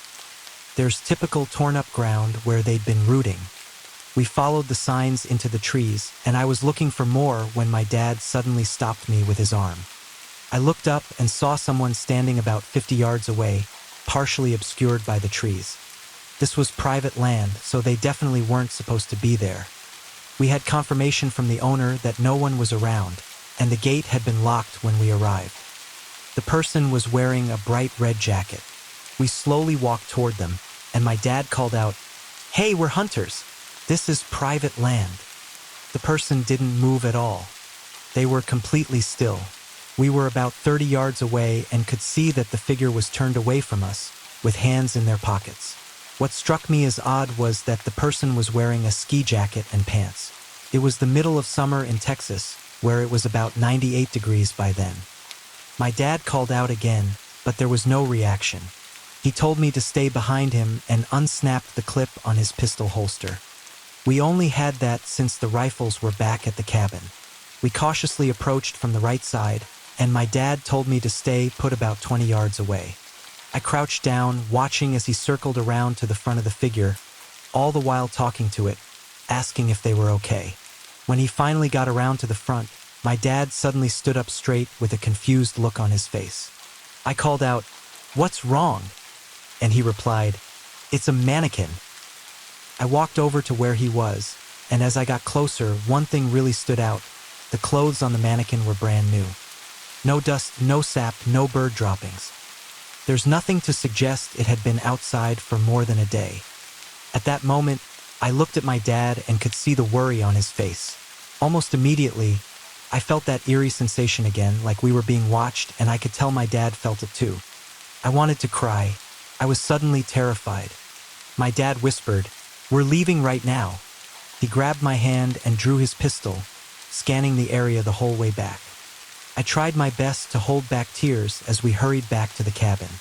The walk felt like an eternity, but it couldn't have been more than 45 minutes. As soon as we got back, we packed up and left. We drove home that same day and didn't talk much on the way back. I remember that my dad called his friend, the landowner, right after we left. The owner was confused and said he'd check the property the following week when he was in the area. He also mentioned that he'd never had problems with people on the land before since the property was high-fenced. My dad isn't usually a paranoid person, but with me being young and the possibility of someone else being on the lease, he decided it was best to be cautious and leave. When we got home, we talked, and my dad admitted that he hadn't slept well the night before either. He'd had the same uneasy feeling but didn't want to wake me up since he thought I was asleep. A week later, his friend called back to say he had checked the entire property and found no trace of anyone. There was no mannequin, no nothing. That story still gives me chills. I have no idea what was really going on, but the paranoid part of me thinks it might have been some kind of trap or something.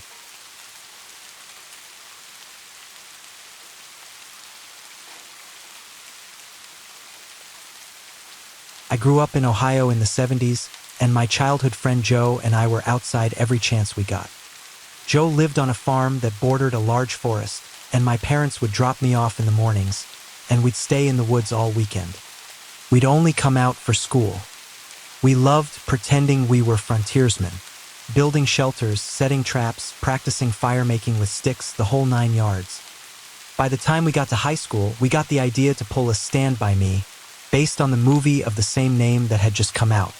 The plan was to walk the railroad tracks through the country, but instead of looking for a dead body, we'd explore cool bridges to fish from and camp off the tracks. Of course, we knew it was dangerous and likely trespassing, but we were kids. We had a blast. We found beautiful rivers, discovered secluded bridges, fished, and hid from trains.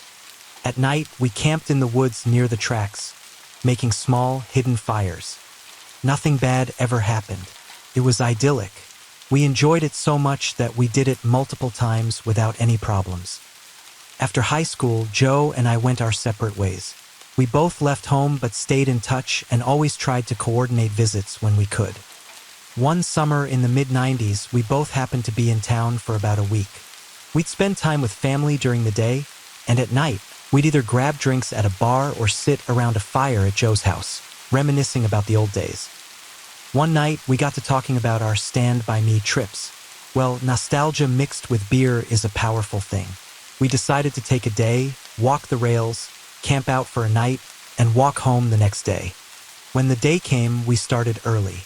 My wife dropped us off at our old starting spot just outside our hometown. She thought we were crazy and made sure to mention it. As she drove away, Joe suggested we take a different route than usual. How about heading in the opposite direction just to mix things up? We knew the land well and had a map, so I shrugged and said, "Why not?" Off we went. The day was fine. It was fun, but a little bittersweet in that nostalgic way. We found a bridge, sat on the edge, smoked a joint, and kept moving. We didn't bring fishing gear, but we had canned food and supplies. Before night fell, we picked a spot to camp. It's a thickly forested area with trees lining the tracks, making it feel like a tunnel. We had small hammocks to sleep in, but before setting them up, we decided to scout the perimeter. This was something we used to do back in the day, to make sure we weren't accidentally camping in someone's backyard. We walked about 100 feet into the woods and up a small incline. From there, we figured if we didn't see anything, we were good. But when we reached the top, we saw an old building down the hill, about 100 yards into the woods. It was barely visible through the trees. We debated what to do. We assumed it was an old sugar shack or something since there didn't seem to be any roads leading to it. From where we stood, there were no signs of life, no movement, no lights, nothing. Curiosity got the better of us, and we decided to check it out.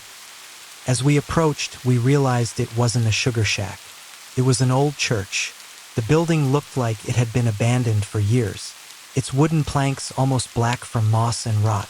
A weathered cross still stood on top, and the windows were just open holes with no glass. There were no doors, only open doorways. Peering inside, we saw rows of pews and a raised platform for a preacher. We didn't go all the way in. Something about the place felt wrong. There were no footprints or paths around it, and no roads led there. It was just an abandoned church, seemingly forgotten. Feeling uneasy, we left and climbed back up the hill to our campsite.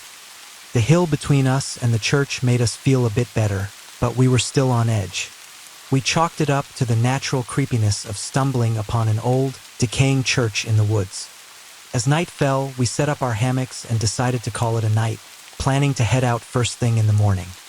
As we lay there, chatting quietly, we started to hear something coming from the direction of the church. Our conversation went something like this. "Do you hear that?" "Yeah, what is that?" "It sounds like singing?" It really did sound like singing. We both slid out of our hammocks, crouching low to listen more closely. The singing continued, but it wasn't getting any louder. After a minute or two, we decided to sneak back up the hill and see if we could figure out where the sound was coming from. Moving quietly, just like we used to in the old days, we crept up the hill. The moon provided just enough light to navigate without stumbling into trees, so we didn't use our flashlights. When we reached the top, we saw a faint light in the distance. It was coming from the church, and the singing was clearly coming from inside. Joe and I exchanged nervous glances. The light looked like candlelight, flickering through the open windows. We tried to make out what was being sung, but it was in another language, something that sounded like church music but unfamiliar. We watched for a while, trying to see who was inside, but all we saw were occasional shadows. Then, the singing stopped, and a booming male voice began to chant. The voice was deep and commanding, and it sent a chill down my spine. It sounded like an old-school preacher, the kind you see in movies, but again, it was in a language we couldn't understand. The preacher would say something, and then a group of voices would respond in song. This went on for a while until they all broke into a long, sustained wail that got louder and louder. It was so unsettling that I had to cover my ears.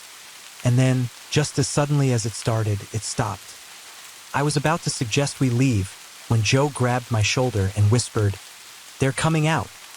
We were far enough away that we couldn't see them clearly, but we saw a line of figures emerging from the church, holding hands in a single file. Some of them had flashlights, and they began walking in our direction, singing again. We bolted. Grabbing our stuff as quickly and quietly as we could, we ran for the tracks. Once we were back on the tracks, we ran down them in the direction we had come from. After a few minutes, we stopped to catch our breath and looked back. We saw lights coming down the hill, moving erratically as if the people holding them were running too. We kept moving, alternating between running and fast walking, until we reached a road. According to our map, a small town was about 15 minutes down the road.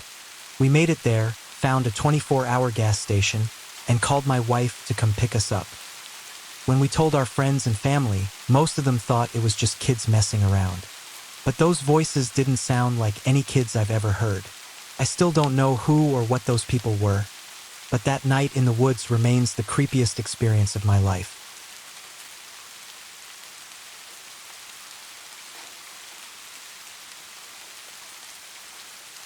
I grew up in the Huron region of Ontario, which, for those unfamiliar, is about a 3-hour drive directly west of Toronto, situated along the shore of Lake Huron. It's not far from where the infamous tales of the Black Donnellys took place, for those interested in dark history.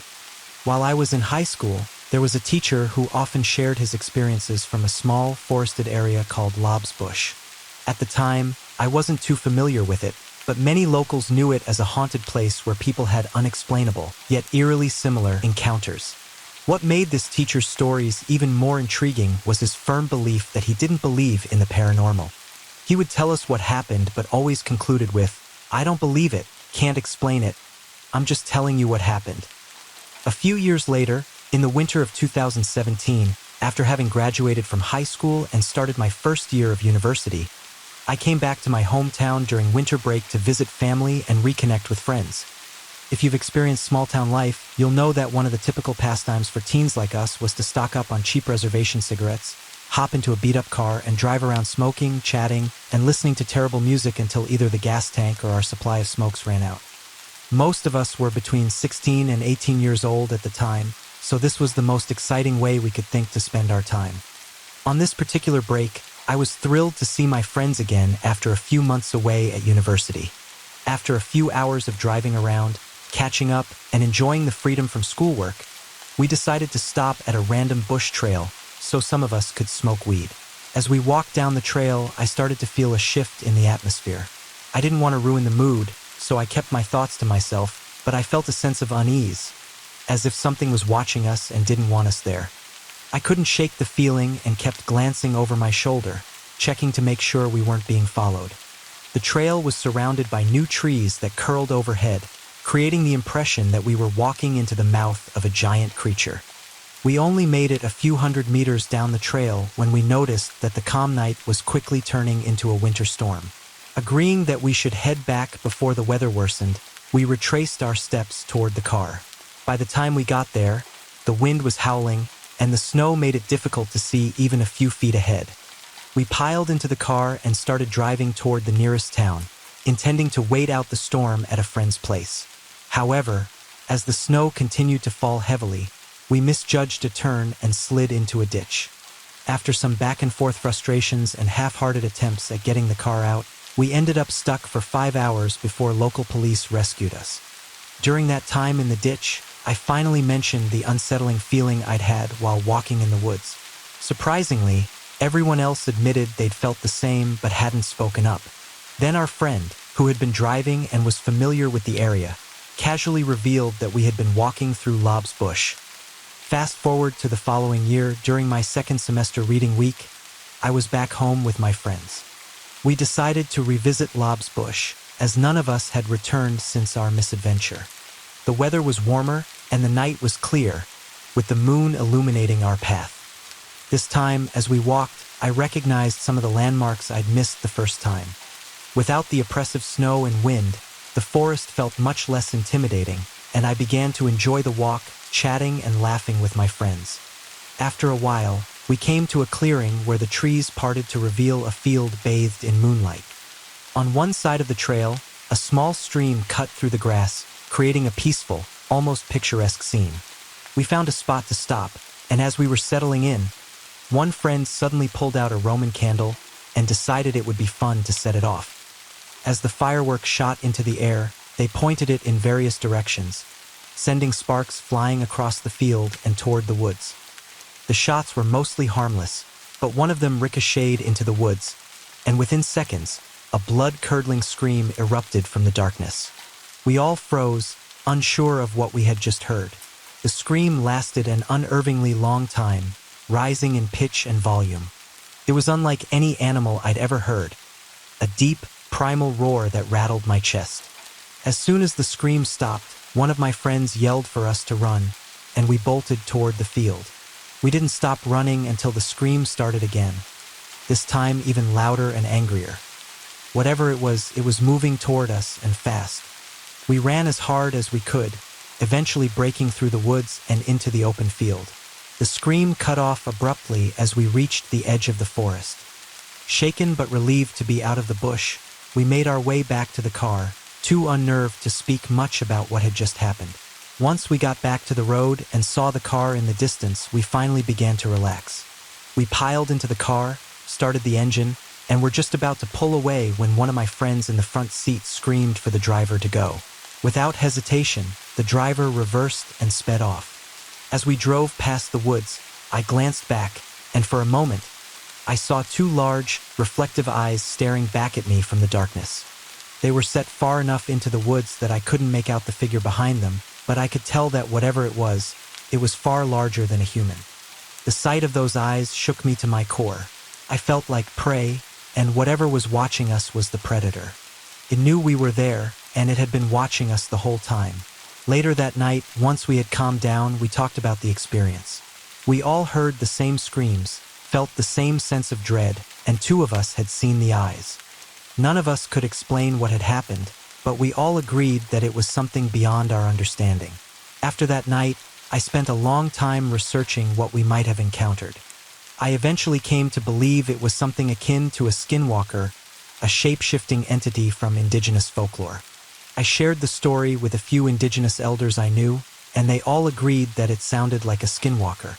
Hearing similar stories from them only confirmed what I had felt in those woods, that there are things out there we can't explain, things that defy logic or reason. That night in Lob's Bush changed the way I think about the world. It opened my mind to possibilities I'd never considered and made me question everything I thought I knew about the supernatural.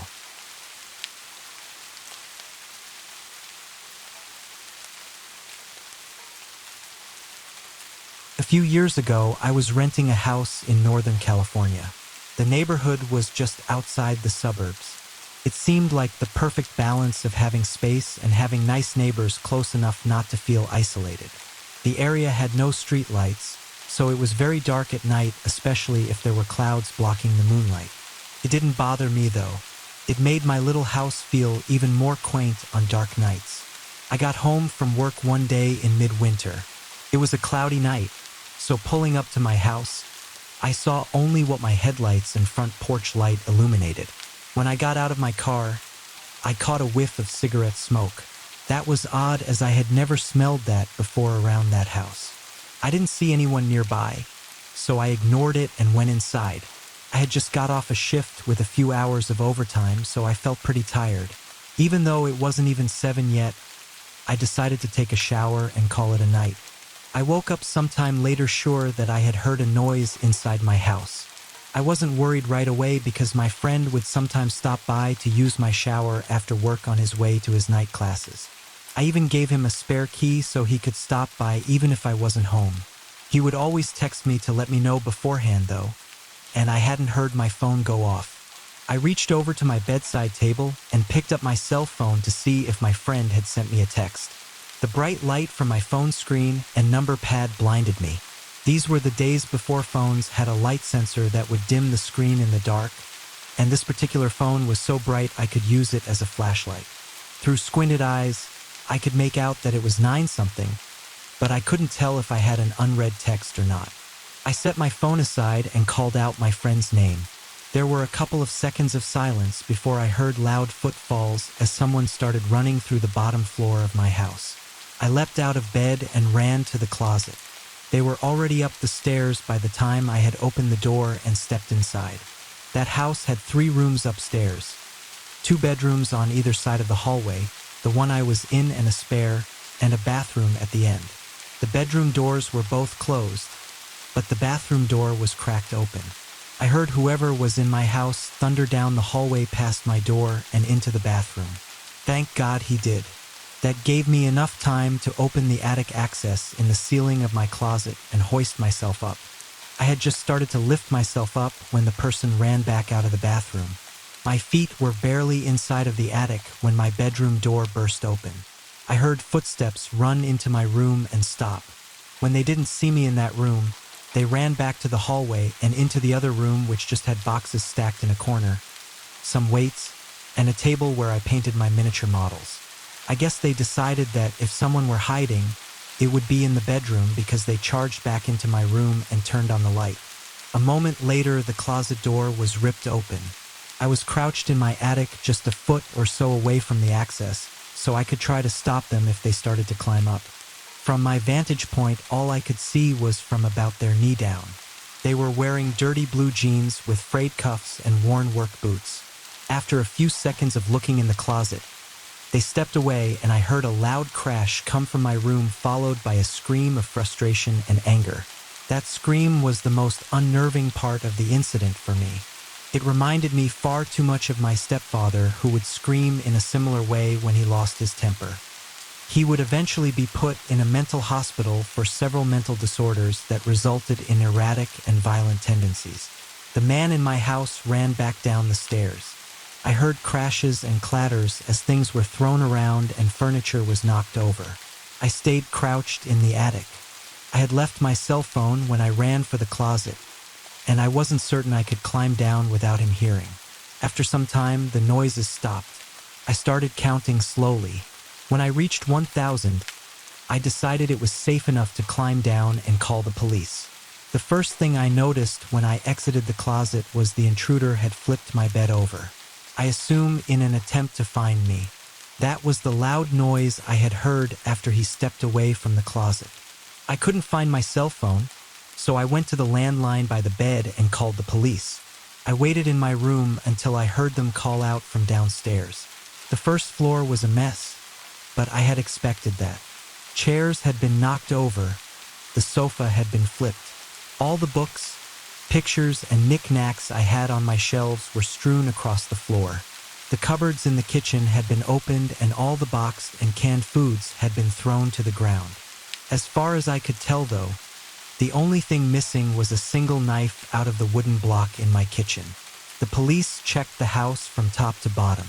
They found that the side door had been forced open by something like a crowbar. They also found a few cigarette butts along my fence line, along with some foil and an empty pen tube, which the police said people often used to smoke meth. So they think he had been watching my house for a while. I realized that he must have been out there smoking a cigarette when I got home.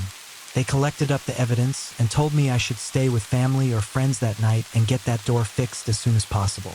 I opted to just not sleep. I moved a shelf over to block the broken door and spent the next couple hours cleaning things up. I would often go to the window with a flashlight and shine it along the fence line where the police found the cigarette butts and foil, but I didn't see anything. The next day, I called to have the door fixed and motion lights installed at the back and sides of my house. I ran a phone cable up into the attic and added a landline. I never wanted to be stuck up there without a phone again. Nothing else happened at that house, though. I lived there another 3 years without incident. One more precaution I took was practicing getting out of my bed, going to my closet and climbing into the attic as quickly and quietly as possible. I even kept at it when I moved, except now I go to a crawl space at the back of the closet instead of the attic. I try not to think about what would have happened if I had been a bit slower getting to the attic or if he hadn't gone into the bathroom at the end of the hall first.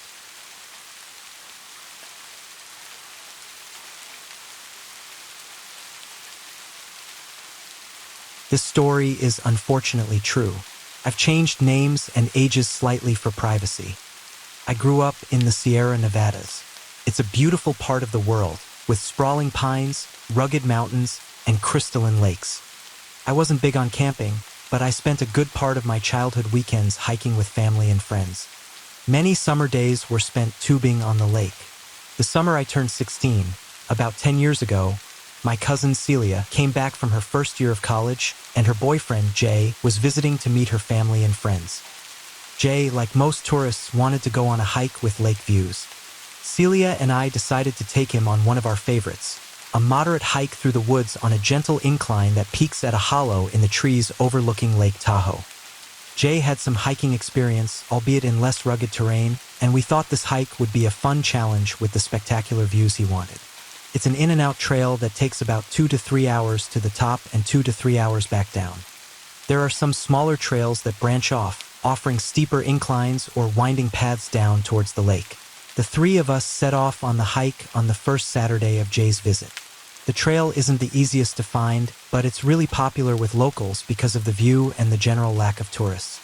It was mislabeled on the most popular trails website at the time, so it was hard to find if you didn't know where to look. We passed only a couple of other hikers, mostly granola-type couples with camelback water backpacks, hiking with their dogs. We made it to the top in good time and enjoyed our lunches while overlooking the lake. Jay was impressed by the views and spent a lot of time taking pictures. Between selfies and bites of sandwiches, we mostly relaxed and got to know each other. After about an hour of relaxing, we heard a scream in the distance, specifically a mountain lion scream. If you've never heard a mountain lion scream, it's unnerving. It sounds like a loud, terrified woman letting out a blood-curdling shriek. You should look it up on YouTube. It's truly a horrible sound. This was not good. When a mountain lion screams, it's either part of a mating ritual or two males are fighting. Either way, hearing one meant there were multiple mountain lions nearby. The bears in the Sierras are softies, but mountain lions will attack. They've even been known to attack bikers. There's safety in numbers, but even 3 people are at risk if you're dealing with a hungry lion. Jay was really freaked out. There weren't any large predators where he was from, and the thought of an animal willing to eat him was disturbing. Celia and I were wary but not alarmed. Between the natural disasters in the region, earthquakes, wildfires, blizzards, and the sometimes deadly wild animals, we were fairly unshakable. We'd seen plenty of bears and snakes on hikes, and sometimes encountering critters is just part of enjoying nature. It wasn't the first time we had heard mountain lions, and we had both seen them before, mostly from the safety of a cabin or house. There was even a time, as kids, when we laid out expensive stakes in my backyard, hoping to lure a mountain lion to take pictures. It didn't work, and my mother was not happy about the stakes. Anyway, Celia and I told Jay that we needed to pack up and head back down the mountain. We packed up our lunch and set off at a brisk pace. About 40 minutes into the hike back, Jay realized he'd forgotten his phone at the lookout. After a brief back and forth between Jay and Celia, we decided to go back and get it. Celia and Jay would hike back up to retrieve the phone, and I would stay on the trail to warn other hikers about the lions. I was mostly worried about hikers with off-leash dogs and wanted to prevent a wandering lab from getting mauled. It wasn't ideal, but it seemed like the best choice. I found a nice rock to sit on in the shade, just off the trail. I was going through the pictures on my phone and playing Temple Run. There was no cell service, but I figured they'd be back soon.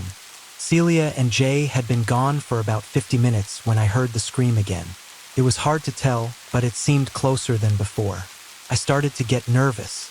Being in a group is far safer when dealing with mountain lions, and sitting alone in the woods made me feel like perfect bait. About 20 minutes later, I heard the scream again, and this time, it was definitely closer. It sounded like it was coming from up the trail, towards where Celia and Jay would be coming down soon. I really hoped. I knew lions don't scream when hunting. They're quiet then. If one was hunting me, I wouldn't hear it. The screaming meant something else, but that didn't make me feel any better. I became hyper alert, whipping my head around at every noise or movement. I turned on my flashlight, even though it was daytime. I stood in the middle of the trail to keep visibility in all directions. A few minutes later, I heard the scream again, much closer. By now, I had goosebumps, a pit in my stomach, and a growing sense of dread. I looked around, trying to find the best spot to stand in case things got bad. I wedged myself against a tree next to the rock I had been sitting on. I could still see up and down the trail and into the trees. Suddenly, I saw something. Standing still about 20 feet up the trail was a man. He was completely naked, filthy, and skinny. He just stood there, looking at me. I didn't hear him come up. It was like he appeared out of nowhere, especially since I had been watching in that direction for the lion. If you don't know the area, it's easy to get lost. People can panic and get more lost trying to find their way back. It doesn't take long for someone to become disoriented and a bit crazy. The infamous Donner Party incident happened maybe an hour from where I was. My first thought was that this man was a lost hiker. Judging by how dirty he was, he'd been lost for a while. He probably needed help. I'd heard of people with hypothermia stripping off their clothes, and I thought that's what might have happened. It was summer, though, so hypothermia didn't make sense. I started walking towards him, asking if he was okay. Suddenly, I got this overwhelming feeling of wrongness. I can't describe it, but the dread tripled, and the hairs on my neck stood up. I stopped, now about 15 feet away, and had the urge to run. Everything about him seemed wrong. Instead of wanting to help, I was terrified. I asked again if he was okay. He looked at me, then opened his mouth and screamed. It wasn't a normal scream. He screamed like the mountain lion. It was a high-pitched, keening shriek that made my blood run cold. I realized we'd probably been hearing him the whole time. It was the most terrifying thing I've ever seen. I screamed too. I was ready to run down the trail, but I didn't want to turn my back on him. Suddenly, he closed his mouth, turned around, and ran into the woods, quickly disappearing into the trees. The feeling of wrongness stayed with me, and I felt like I might throw up. I considered running down the trail, but decided to wait for Celia and Jay. Thankfully, they arrived about 10 or 15 minutes later. I told them what happened, and we decided to call it in to the rangers once we got service. Celia and I had seen odd things in our lives, but she turned pale when I told her what happened. Apparently, they hadn't heard or seen anything on the way down. I've been deeply unsettled ever since.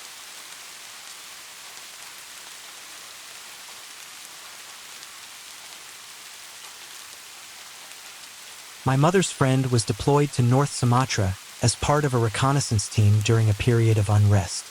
His mission involved spending extended periods in the dense jungle with his fellow soldiers. One night, the team decided to rest under a massive, ancient tree in the jungle and assigned guard duties as usual. My mother's friend was assigned the second guard shift, which meant he was responsible for watching over the camp from around 2 a.m. until dawn. That particular night, he felt an eerie sensation, as if something in the jungle was circling them and observing them, though there were no sounds to be heard. Despite the unsettling feeling, he remained vigilant throughout his watch. The next morning brought an unexpected surprise. When his teammates woke up, they discovered that their weapons were missing. My mother's friend insisted he had been fully alert during his entire shift, so nothing should have gone unnoticed. As they searched for their missing gear, one of them looked up and saw their rifles hanging from the branches of the tree. They were all bewildered and asked, how on earth did they end up there? If anyone had managed to slip past my mother's friend, they would have had to make considerable noise while taking the rifles, climbing the tree, and hanging them up. Yet, my mother's friend had heard nothing during his shift. Some initially speculated that the rifles might have been taken during the first shift, suggesting a lapse in vigilance by the soldier who had been on guard earlier. However, since my mother's friend's own rifle was also found hanging in the tree and the soldier from the first shift had been awake throughout his duty, this theory seemed implausible. In the end, they decided to attribute the incident to the mysterious forces of the jungle, retrieved their firearms from the branches, and continued with their mission.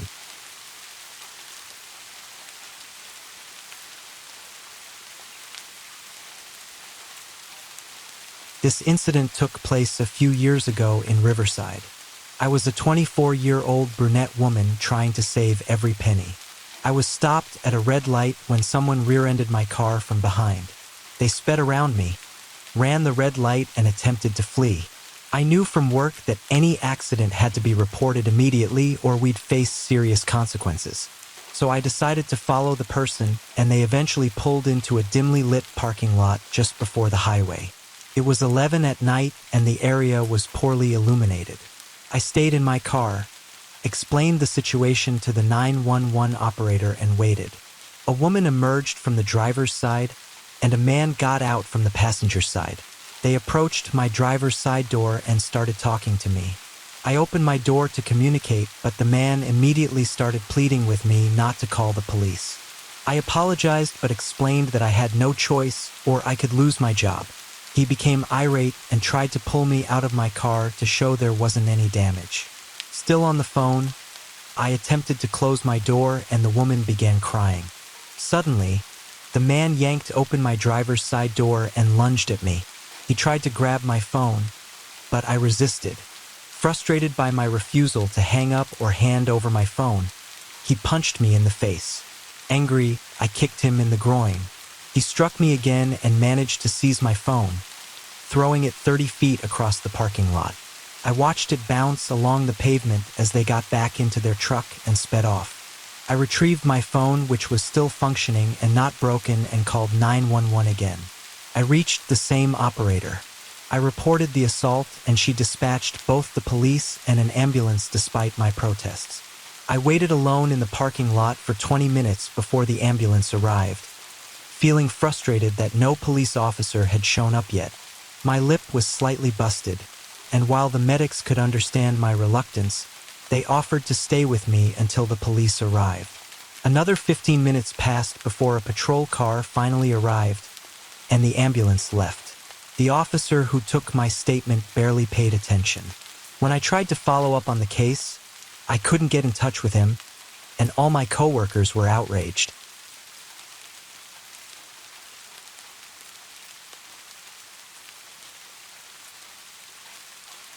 I once got chased by a car like you see in the movies.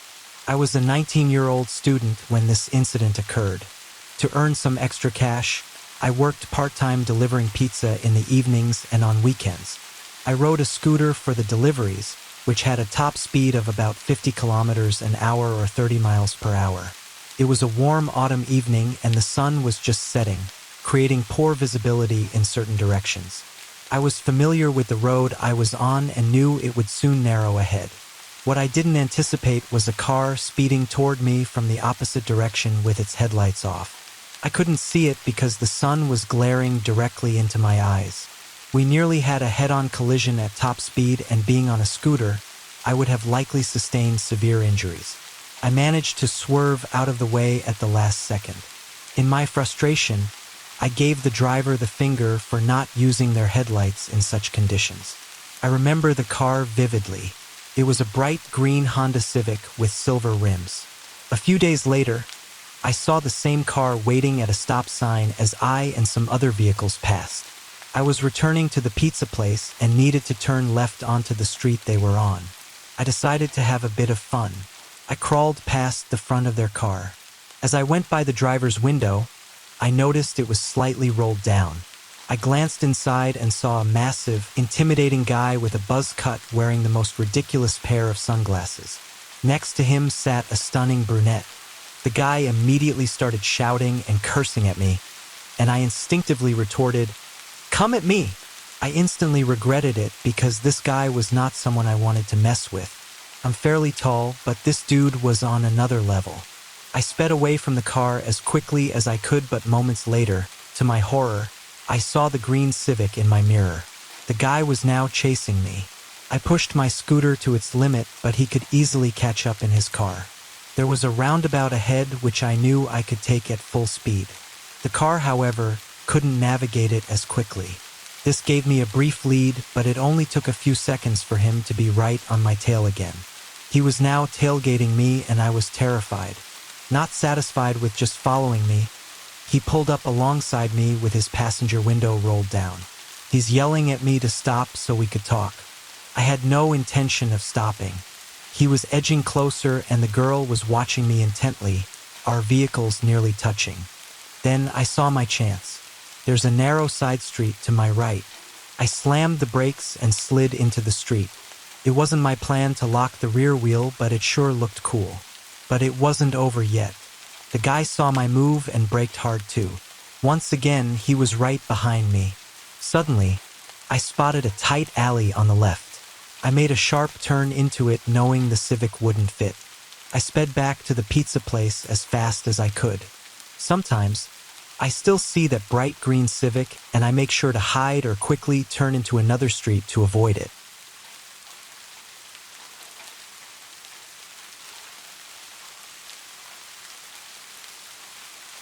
I once had a security job at an old deserted hotel perched right on the edge of a river.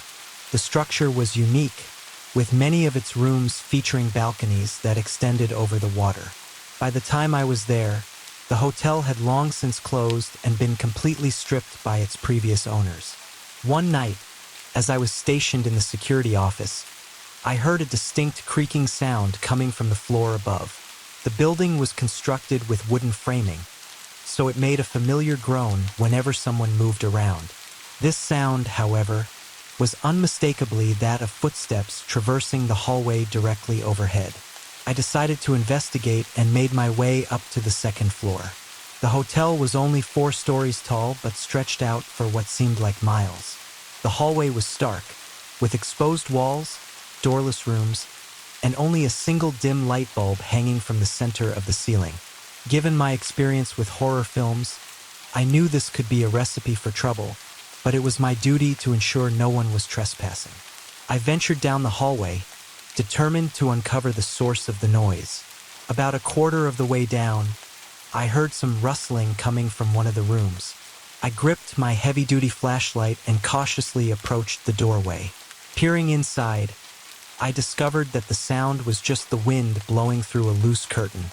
Despite the false alarm, I was on edge and proceeded to search the remaining floors, finding nothing out of the ordinary. I descended to the ground floor and made my way into the old ballroom, a vast, empty space.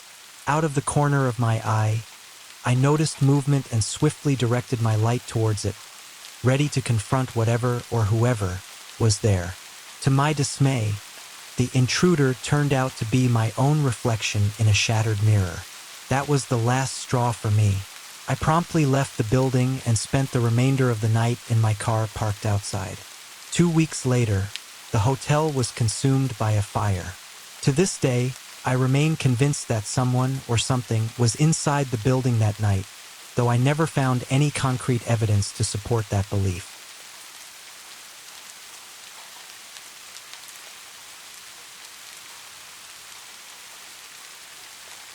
For many years, I worked as a K-9 security officer. Though I don't particularly believe in the paranormal, there were a few occasions that gave me the chills.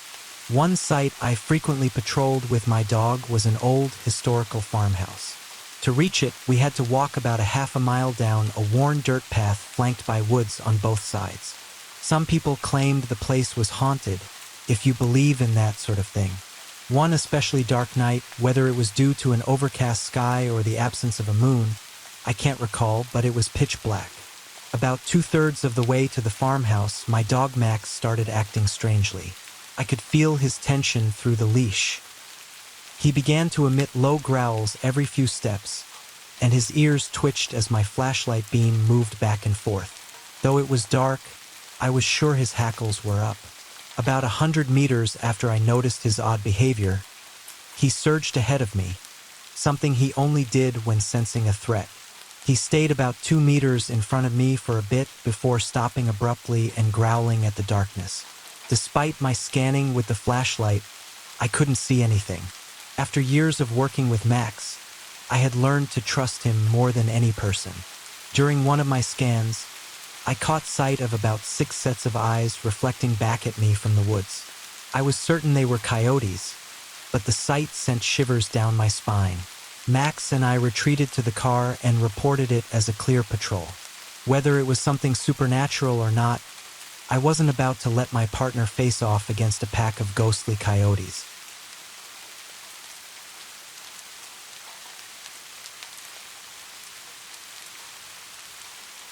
During my college years, my roommates and I worked at a popular events hall on weekends. Our tasks included managing events, setting up for future ones, and cleaning up after everything concluded. Typically, around 10 to 15 of us would be on shift from 8 p.m. to 3 a.m. Despite the occasional gossip about the hall being haunted, I never gave it much thought. However, a few unsettling incidents stood out. My roommate, James, was the shift supervisor and had the responsibility of ensuring everything was locked up properly before leaving. After we finished preparing for an upcoming volleyball match, he began his final rounds. While inspecting the gym, James decided to practice a few serves. As he was focusing on his shots, he heard a voice from the balcony above the court, calling out, "Hello." He looked up to see a figure peering down, dressed in clothes that weren't part of our uniform. James quickly called out, demanding to know who was there. The figure simply smiled, retreated into the shadows, and vanished. This was particularly unsettling as it was around 3:15 a.m. The hall was supposed to be empty, and James had confirmed that all upper floors were locked earlier. The balcony, being narrow, offered no place for someone to hide. James locked the front door hastily and left the building. During my shifts, I was often assigned to clean the locker rooms located near the arena floor, which were quite isolated from the main cruise areas. Sometimes inexplicable cold spots would appear, and I would hear distant voices and laughter from the showers, though no one would be present. Additionally, I often felt an eerie chill on the back of my neck. Whenever these strange occurrences happened, I would speed up my cleaning and leave as quickly as possible. One night, as we neared the end of our shift, I needed to use the restroom. I entered the main restroom, performed my usual check to ensure I was alone, and settled in. While I was occupied, the toilet next to me flushed on its own. The sink turned on and off by itself, and the lights suddenly went out. I was plunged into total darkness, as this was before cell phones were common. I was terrified and hurriedly finished up, fumbling to exit the stall. I initially thought a coworker might have been playing a prank, but when I turned the lights back on, there was no one there, and the floor was deserted. When I inquired about it later, the crew members were all in the office, preparing to leave, and no one had been near the restroom.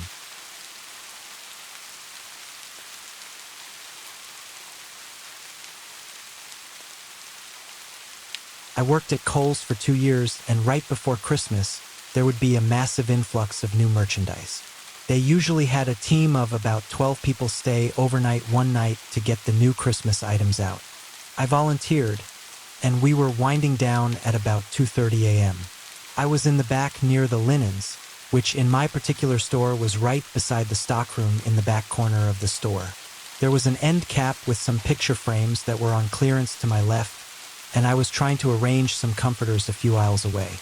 I finished and backed up to look at my work when suddenly, a picture frame just tipped over and crashed to the floor. No one was around me. Nothing even touched the picture frames. I was too tired to care, so I went to the back to grab a broom and dustpan from the housekeeping closet. This closet was in the farthest corner of the stockroom. We had these conveyor belts that you could hang clothes on, and they would take them around a track close to the ceiling so our stockroom wouldn't be packed with clothes. Housewares and other items were on the shelves, but the clothes hung in plastic bags from the conveyor belt at the ceiling. I turned the corner to the closet, and there was one bag of women's clothes just swinging away above me. No other bags were moving, and this thing was loud. If anyone had just used it, I would have heard. By now, I was wide awake and freaked out. I grabbed the broom and ran back to where the broken picture frame was, but it had been picked up. There was no glass, despite me hearing it shatter, and I couldn't get any of the other employees to admit they cleaned it up. I never worked an overnight shift after that, and I always got super creeped out using the conveyor belt.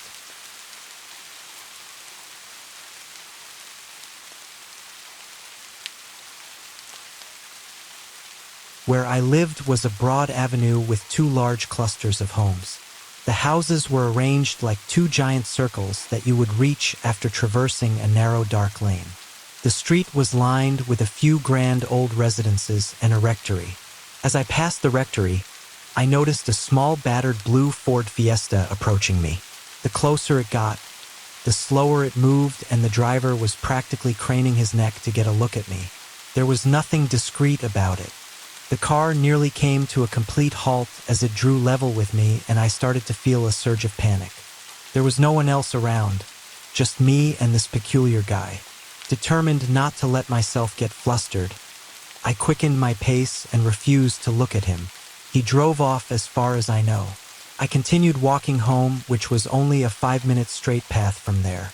I was constantly listening for the sound of a car engine and watching for any headlights creeping up behind me. I heard and saw nothing, so I breathed a sigh of relief as I finally saw my house. I walked in, locked the door, and found my mom standing in the living room chatting on the phone. I tried to interrupt her conversation to tell her about the strange guy in the blue car. For some reason, that's when she went to the front window and peeked through the curtain. She took the phone from her ear and asked me if it was that car outside. This all happened within a minute of me walking through the door. I thought to myself that it couldn't be him. I would have heard the car if he had followed me. Before I even had a chance to look for myself, there was a knock at the front door. I went to answer it, only opening it a few inches, and there stood the guy. He was empty-handed and wearing a baseball cap. It was the same guy and the same car. I was shocked, but I tried to hide it. I asked, "How can I help you?" He asked me, "Did you order a pizza?" I replied, "No, I think you have the wrong house." Taking a step towards me, he repeated his question in a firm tone. I said, "No, did you order a pizza?" Before I could reply, my mom came up behind me and opened the door fully. She asked the person if there was a problem. This caused him to back up, mumbling. I think I heard him say that he must have gotten the wrong address.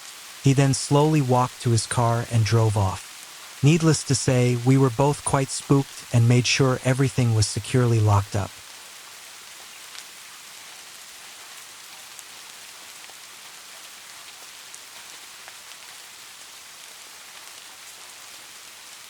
I went to pick up a pizza from a local shop, and I've got an address that included the street name and instructions to deliver it to the door.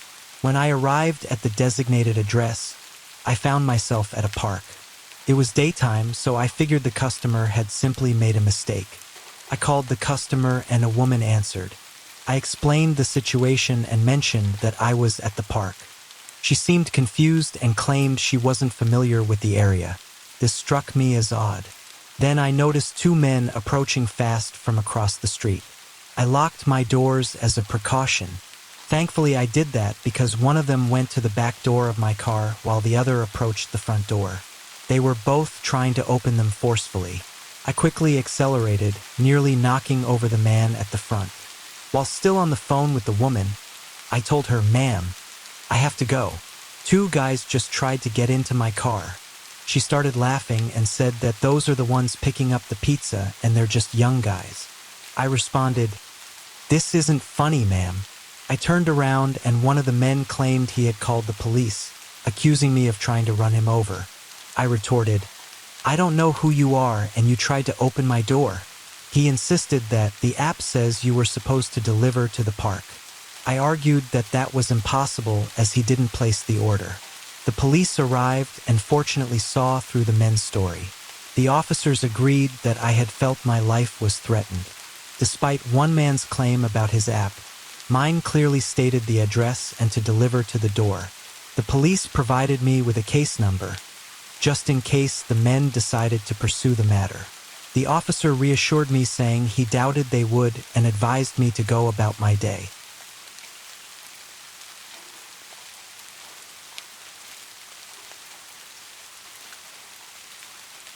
This experience happened when I was wild camping alone in a forest in Wales. I live in England near the Welsh border. I've done this dozens of times and continue to do so. It was April or May in 2014 and the weather was unseasonably good. This was the second of 3 planned nights for my trip, but it ended up being the last. The first night and second day had been great. I enjoyed a lovely long hike followed by a pub lunch. I drove back to my camping area and settled in for the night. I read a book, had some beers, and went to sleep between 11 p.m. and midnight. I was in that semi-conscious state, about to drift off but not quite there yet. I slowly became aware of a melodic noise outside the tent. It didn't sound close, maybe within 50 feet. It sounded like a person perfectly humming a tune. After a few minutes, I was sure it was someone humming.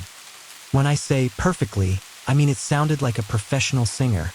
No voice breaks or falters. I couldn't tell if it was a man or a woman. I was terrified because it was incredibly creepy, like something from a horror film. The humming stayed a distant background noise. I didn't know what to do but knew I couldn't stay in the tent forever. I mustered the courage to open my tent as slowly and quietly as I could to see if I could spot anything or tell where the noise was coming from. Within 5 seconds of poking my head out, the humming stopped. It didn't fade away. It just stopped dead, as if someone had pressed pause on a recording. I was still on edge but assumed it was a prank, someone playing an audio recording to scare solo campers. I couldn't think of any other explanation. Based on that assumption, I shouted, "You're not funny." That made me feel a bit better, like I'd addressed the issue. It helped my nerves at the time. I let that hang in the air for about 10 more seconds while my head was still poking out of the tent. Satisfied, I began moving back inside. As I reached for the tent zipper, the humming started again. Same tune, but much louder, much closer, and from the completely opposite direction. My heart sank. There was no way someone could have moved from the first source of the noise to the second without me seeing or hearing something. It was perfectly quiet in the woods, not even a breeze against the leaves. It was dark, but I could still see short distances thanks to the moonlight. My subconscious was clearly working overtime trying to rationalize this. I guess I assumed there were multiple pranksters with multiple audio recordings. I can't exactly remember my thought process because it's all a blur. For one reason or another, I stormed angrily out of the tent towards the now loud sound. It sounded as if the person humming was within 10 feet of the tent. I got up, turned towards the noise, ready to scream or even attack if necessary. That's when I saw a humanoid figure silhouetted against the tree line, about 15 feet away. It was a large, thin figure shaped like a human but way too tall and proportioned all wrong. It was huge, over 7 feet tall. Its limbs were unnaturally long, like it had been stretched out. Its head was small and rounded. The figure seemed gray, but I couldn't be sure because of the poor visibility. I couldn't make out much of its face.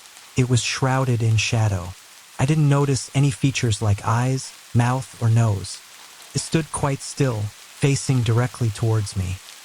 I say quite still because it swayed slightly like a person or animal might. This was a real, living thing, not an illusion, prop, or prank. It was aware of my presence. I was paralyzed by fear. I've never felt anything like it before or since. It was a primal terror that left me cold and shaking, unable to move.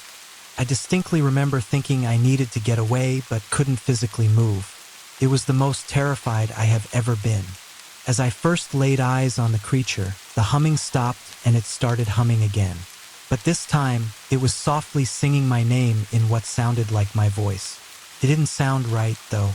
The syllables were off, as if a non-human had heard speech once and was trying to mimic it poorly. I haven't described that well, but I don't know the words to do so. This can't have gone on for more than 10 seconds, but it felt like forever. I stood there. The creature stood there, motionless, singing my name. Every cell in my body suddenly switched, and I managed to turn and run as fast as I could in the opposite direction.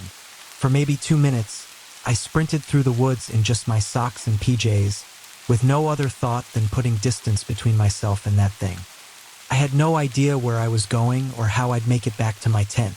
When I eventually stopped, I leaned against a tree, panting for ages. The forest was still completely silent. I must have stayed by that tree for about 2 hours, waiting for my heart rate to settle, trying to calm down and decide what to do. I didn't want to go back to my tent. I was ready to leave all my stuff but needed my phone and car keys to get home. I was several miles away from anywhere. I eventually made my way back slowly. It wasn't too hard to navigate back to my tent because the trees weren't very dense. I also hadn't gone as far as I first feared. Once back at my tent, I grabbed just my phone and keys and went to my car as fast as I could.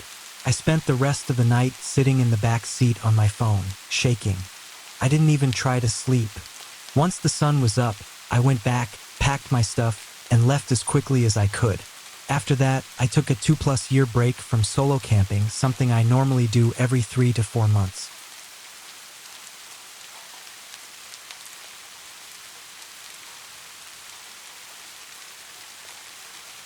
It was the night of September 20th, and a meteor shower was gracing the skies. My curiosity got the best of me, so I decided to head out late to catch a glimpse.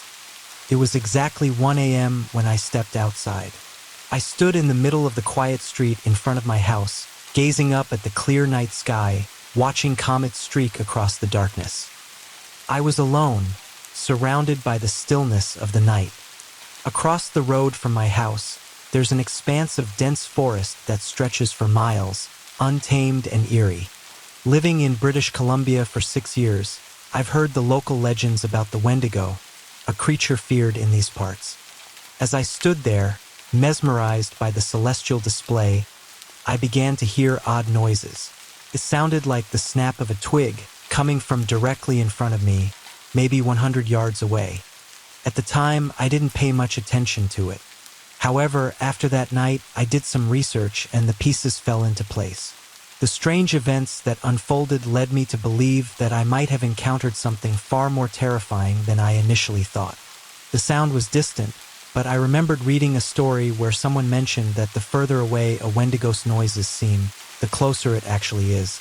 Barely 10 seconds later, I heard strange sounds coming from the left side of my house, only about 50 feet away. Living in this area for years, I've become familiar with the usual nocturnal sounds like rabbits or coyotes, but this was different. It was a sound I'd never heard before, and it sent a wave of dread through me. A deep, primal fear took over, making me feel like something terrible was about to happen. Then, as abruptly as they began, the noises stopped, but the silence didn't last long. I began to hear faint voices where the sounds had come from. It sounded like a young girl, but the words were indistinguishable, quiet, faint, almost gibberish. But I was sure it was a female voice. Then, clear as day, twice as loud as before, I heard my name, Lucas, in the voice of a little girl, coming from the same direction. At that moment, terror gripped me. I started walking back towards my front door, trying to rationalize what had just happened.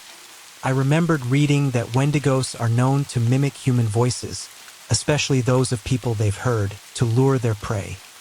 I also read that they often stalk around homes, waiting for the perfect moment. My heart was pounding as I reached the bottom of my driveway, heading for the safety of my front door. I heard the gravel crunch on my right side. The sound was heavy, deliberate, like footsteps, no more than 20 feet away. I couldn't see anything. It was too dark, and the steps were on the other side of my neighbor's car. Panic surged through me, but I resisted the urge to call out. Something in my gut told me that acknowledging whatever was out there would only make things worse. I tried to stay calm, even though every fiber of my being was screaming in terror. I was now at the top of the driveway, just a few feet from the door. The footsteps on both sides of me quickened, closing in. I ignored the sounds as best as I could, focusing on getting inside. I finally reached the door, flung it open, and locked it behind me, my hands shaking. But the fear didn't end there. That sense of dread clung to me. I secured the house, locked the back door, put the cover on the dog door, made sure all the windows were shut. But the uneasy feeling wouldn't leave. Everyone else was asleep, so I went to my sister's room, hoping she was awake. She wasn't, but in her sleep, she mumbled that I could come in. I sat on the floor, praying nothing else would happen. Of course, my sister's the only one who keeps her blinds up at night, and the screen on her window had fallen off weeks ago. It was just glass now, and I could see the entire backyard. If something was out there, it could see me too. I stayed in her room for about 15 minutes when suddenly, I heard faint whistling. It was soft, but it was coming from the backyard. The whistling grew louder and started to sound like a flute. My heart raced as I realized it might be related to the legends I'd read. Perhaps the flute of a Wendigo or some other malevolent spirit. That was it for me. I got up, told my sister good night, and left her room. I was too frightened to sleep, so I turned on some lights and sat at the kitchen bar. I even considered waking up my dad, just so I wouldn't be alone, but I decided against it. Then, I heard the gravel crunching again, this time from the backyard. Whatever it was close, only a few feet away from the back door. Then, a soft knock on the glass door. At first, I didn't register it, but it persisted. One knock every minute, steady and deliberate. My fear reached a new height. Something was on the other side of that door, and I wasn't about to find out what. I turned off the lights and headed to my room, not daring to look at the door. I stayed there for the rest of the night, too terrified to sleep. Even then, I could hear strange noises outside my window, but I forced myself to ignore them. The next morning, everything seemed normal, but the memory of that night still haunts me. I'm glad I trusted my instincts and didn't engage with whatever was out there. Who knows what could have happened if I hadn't?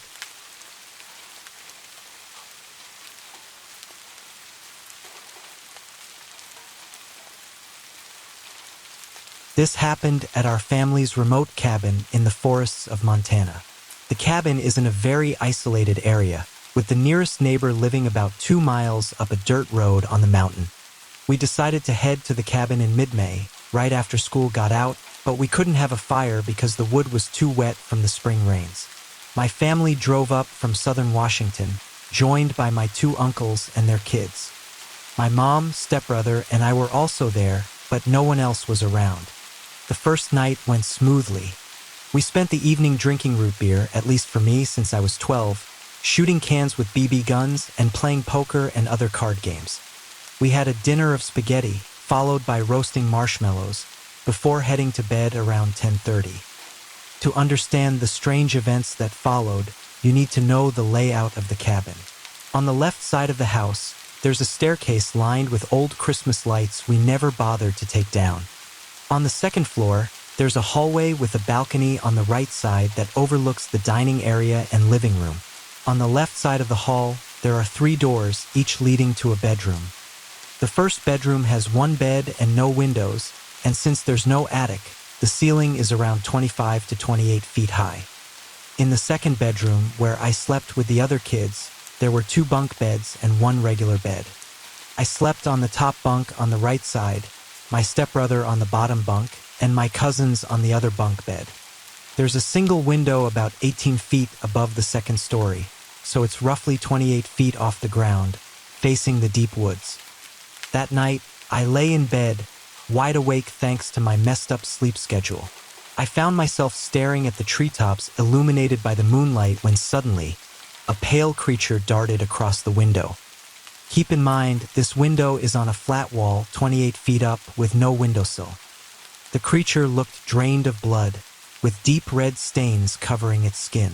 Naturally, as a brave 12-year-old, I let out a scream, my voice alternating between silent gasps and high-pitched screeches thanks to those awkward pubescent voice cracks.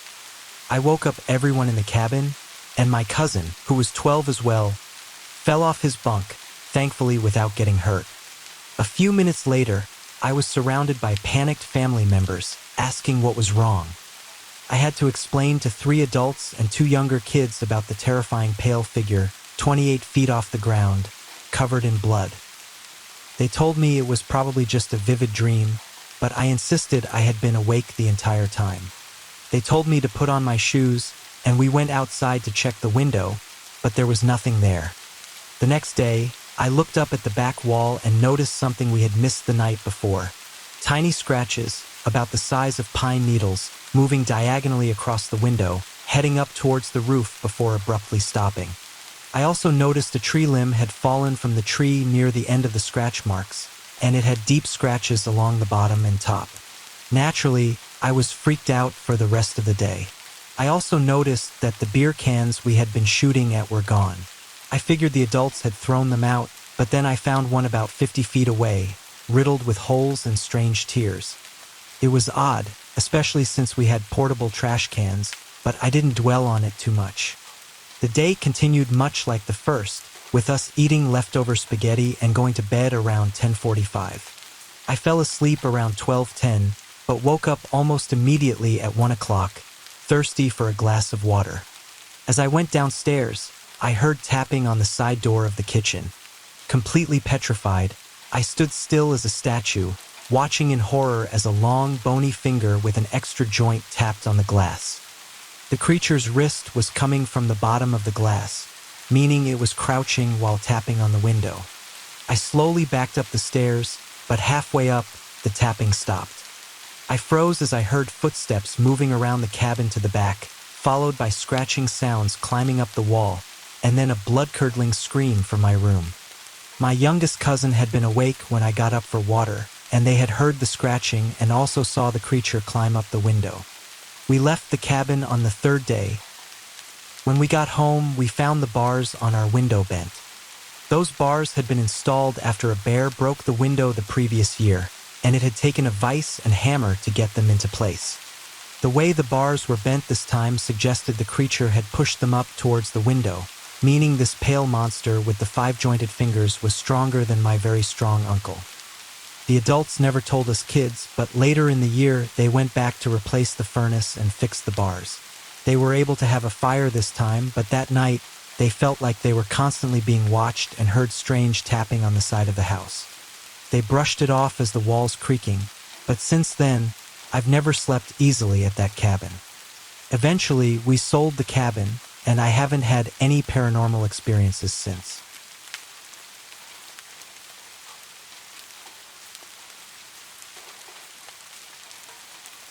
About 10 years ago, when I was around 12, I got into bird watching. It wasn't anything formal. I was just a kid sneaking up on birds, taking photos, and identifying them with books. I started my hobby by compiling a list of native birds in my area, complete with pictures I printed from the local library. Every weekend, I'd roam the neighborhood, which was a mix of suburban homes and overgrown plots of land, looking for new birds to add to my list. With a few ponds and a creek nearby, I managed to spot several species within the first few weeks. However, there was one bird I had set as my white whale due to its rarity in the area, the black vulture. There were plenty of turkey vultures around, which were much more common, but black vultures were harder to find. From a distance, they can look quite similar, but you can tell them apart by how much gray-white is on their wings. When they fly lower, the red head of the turkey vulture becomes visible, often leading to disappointment. One weekend, sometime in the fall, I decided to dedicate the next 2 days to finding a black vulture. I ventured into a nearby brushy area, ignoring the keep out signs as usual, and started my search. I figured I might have luck spotting scavenger birds near roadkill, so I headed toward a small, winding road that ran parallel to the creek. Sadly, roadkill wasn't uncommon there. The road was narrow, with trees and thick underbrush crowding both sides, creating a tunnel-like effect in some places, making it easy for animals to dart out in front of cars.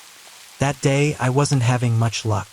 I saw a few crows pecking at a squirrel and some ducks swimming in the creek, but no large birds. As it started to get late, I kept going, determined to stay out until sunset. I decided to make it to a small park at the end of the road before heading back. Just as I emerged from a tunnel of leaves, I spotted a large bird circling in the sky. It was the right shape and size to be a vulture, but with the limited sunlight, I couldn't make out the details of its feathers. I followed it as it slowly descended. After about 10 minutes, it landed, and I quietly made my way toward it, careful not to make any noise. The bird had settled in a small clearing at the far end of the park, an open field sloping down from the parking lot at the top of a hill. I had been there before. It was a popular spot for kids to roll down the steep hill. I approached from the bottom, excited as I heard the squawks and cries of other birds. Black vultures are known to be more aggressive than turkey vultures, and I was eager to witness a possible confrontation. I reached the edge of the clearing and raised my binoculars. What I saw next hit me all at once. At first, I found it strange that the birds were in the middle of the park rather than near the road where roadkill was more common. Then, I noticed the smell. It was faint but unmistakably foul, a sharp, metallic odor reminiscent of rotten meat.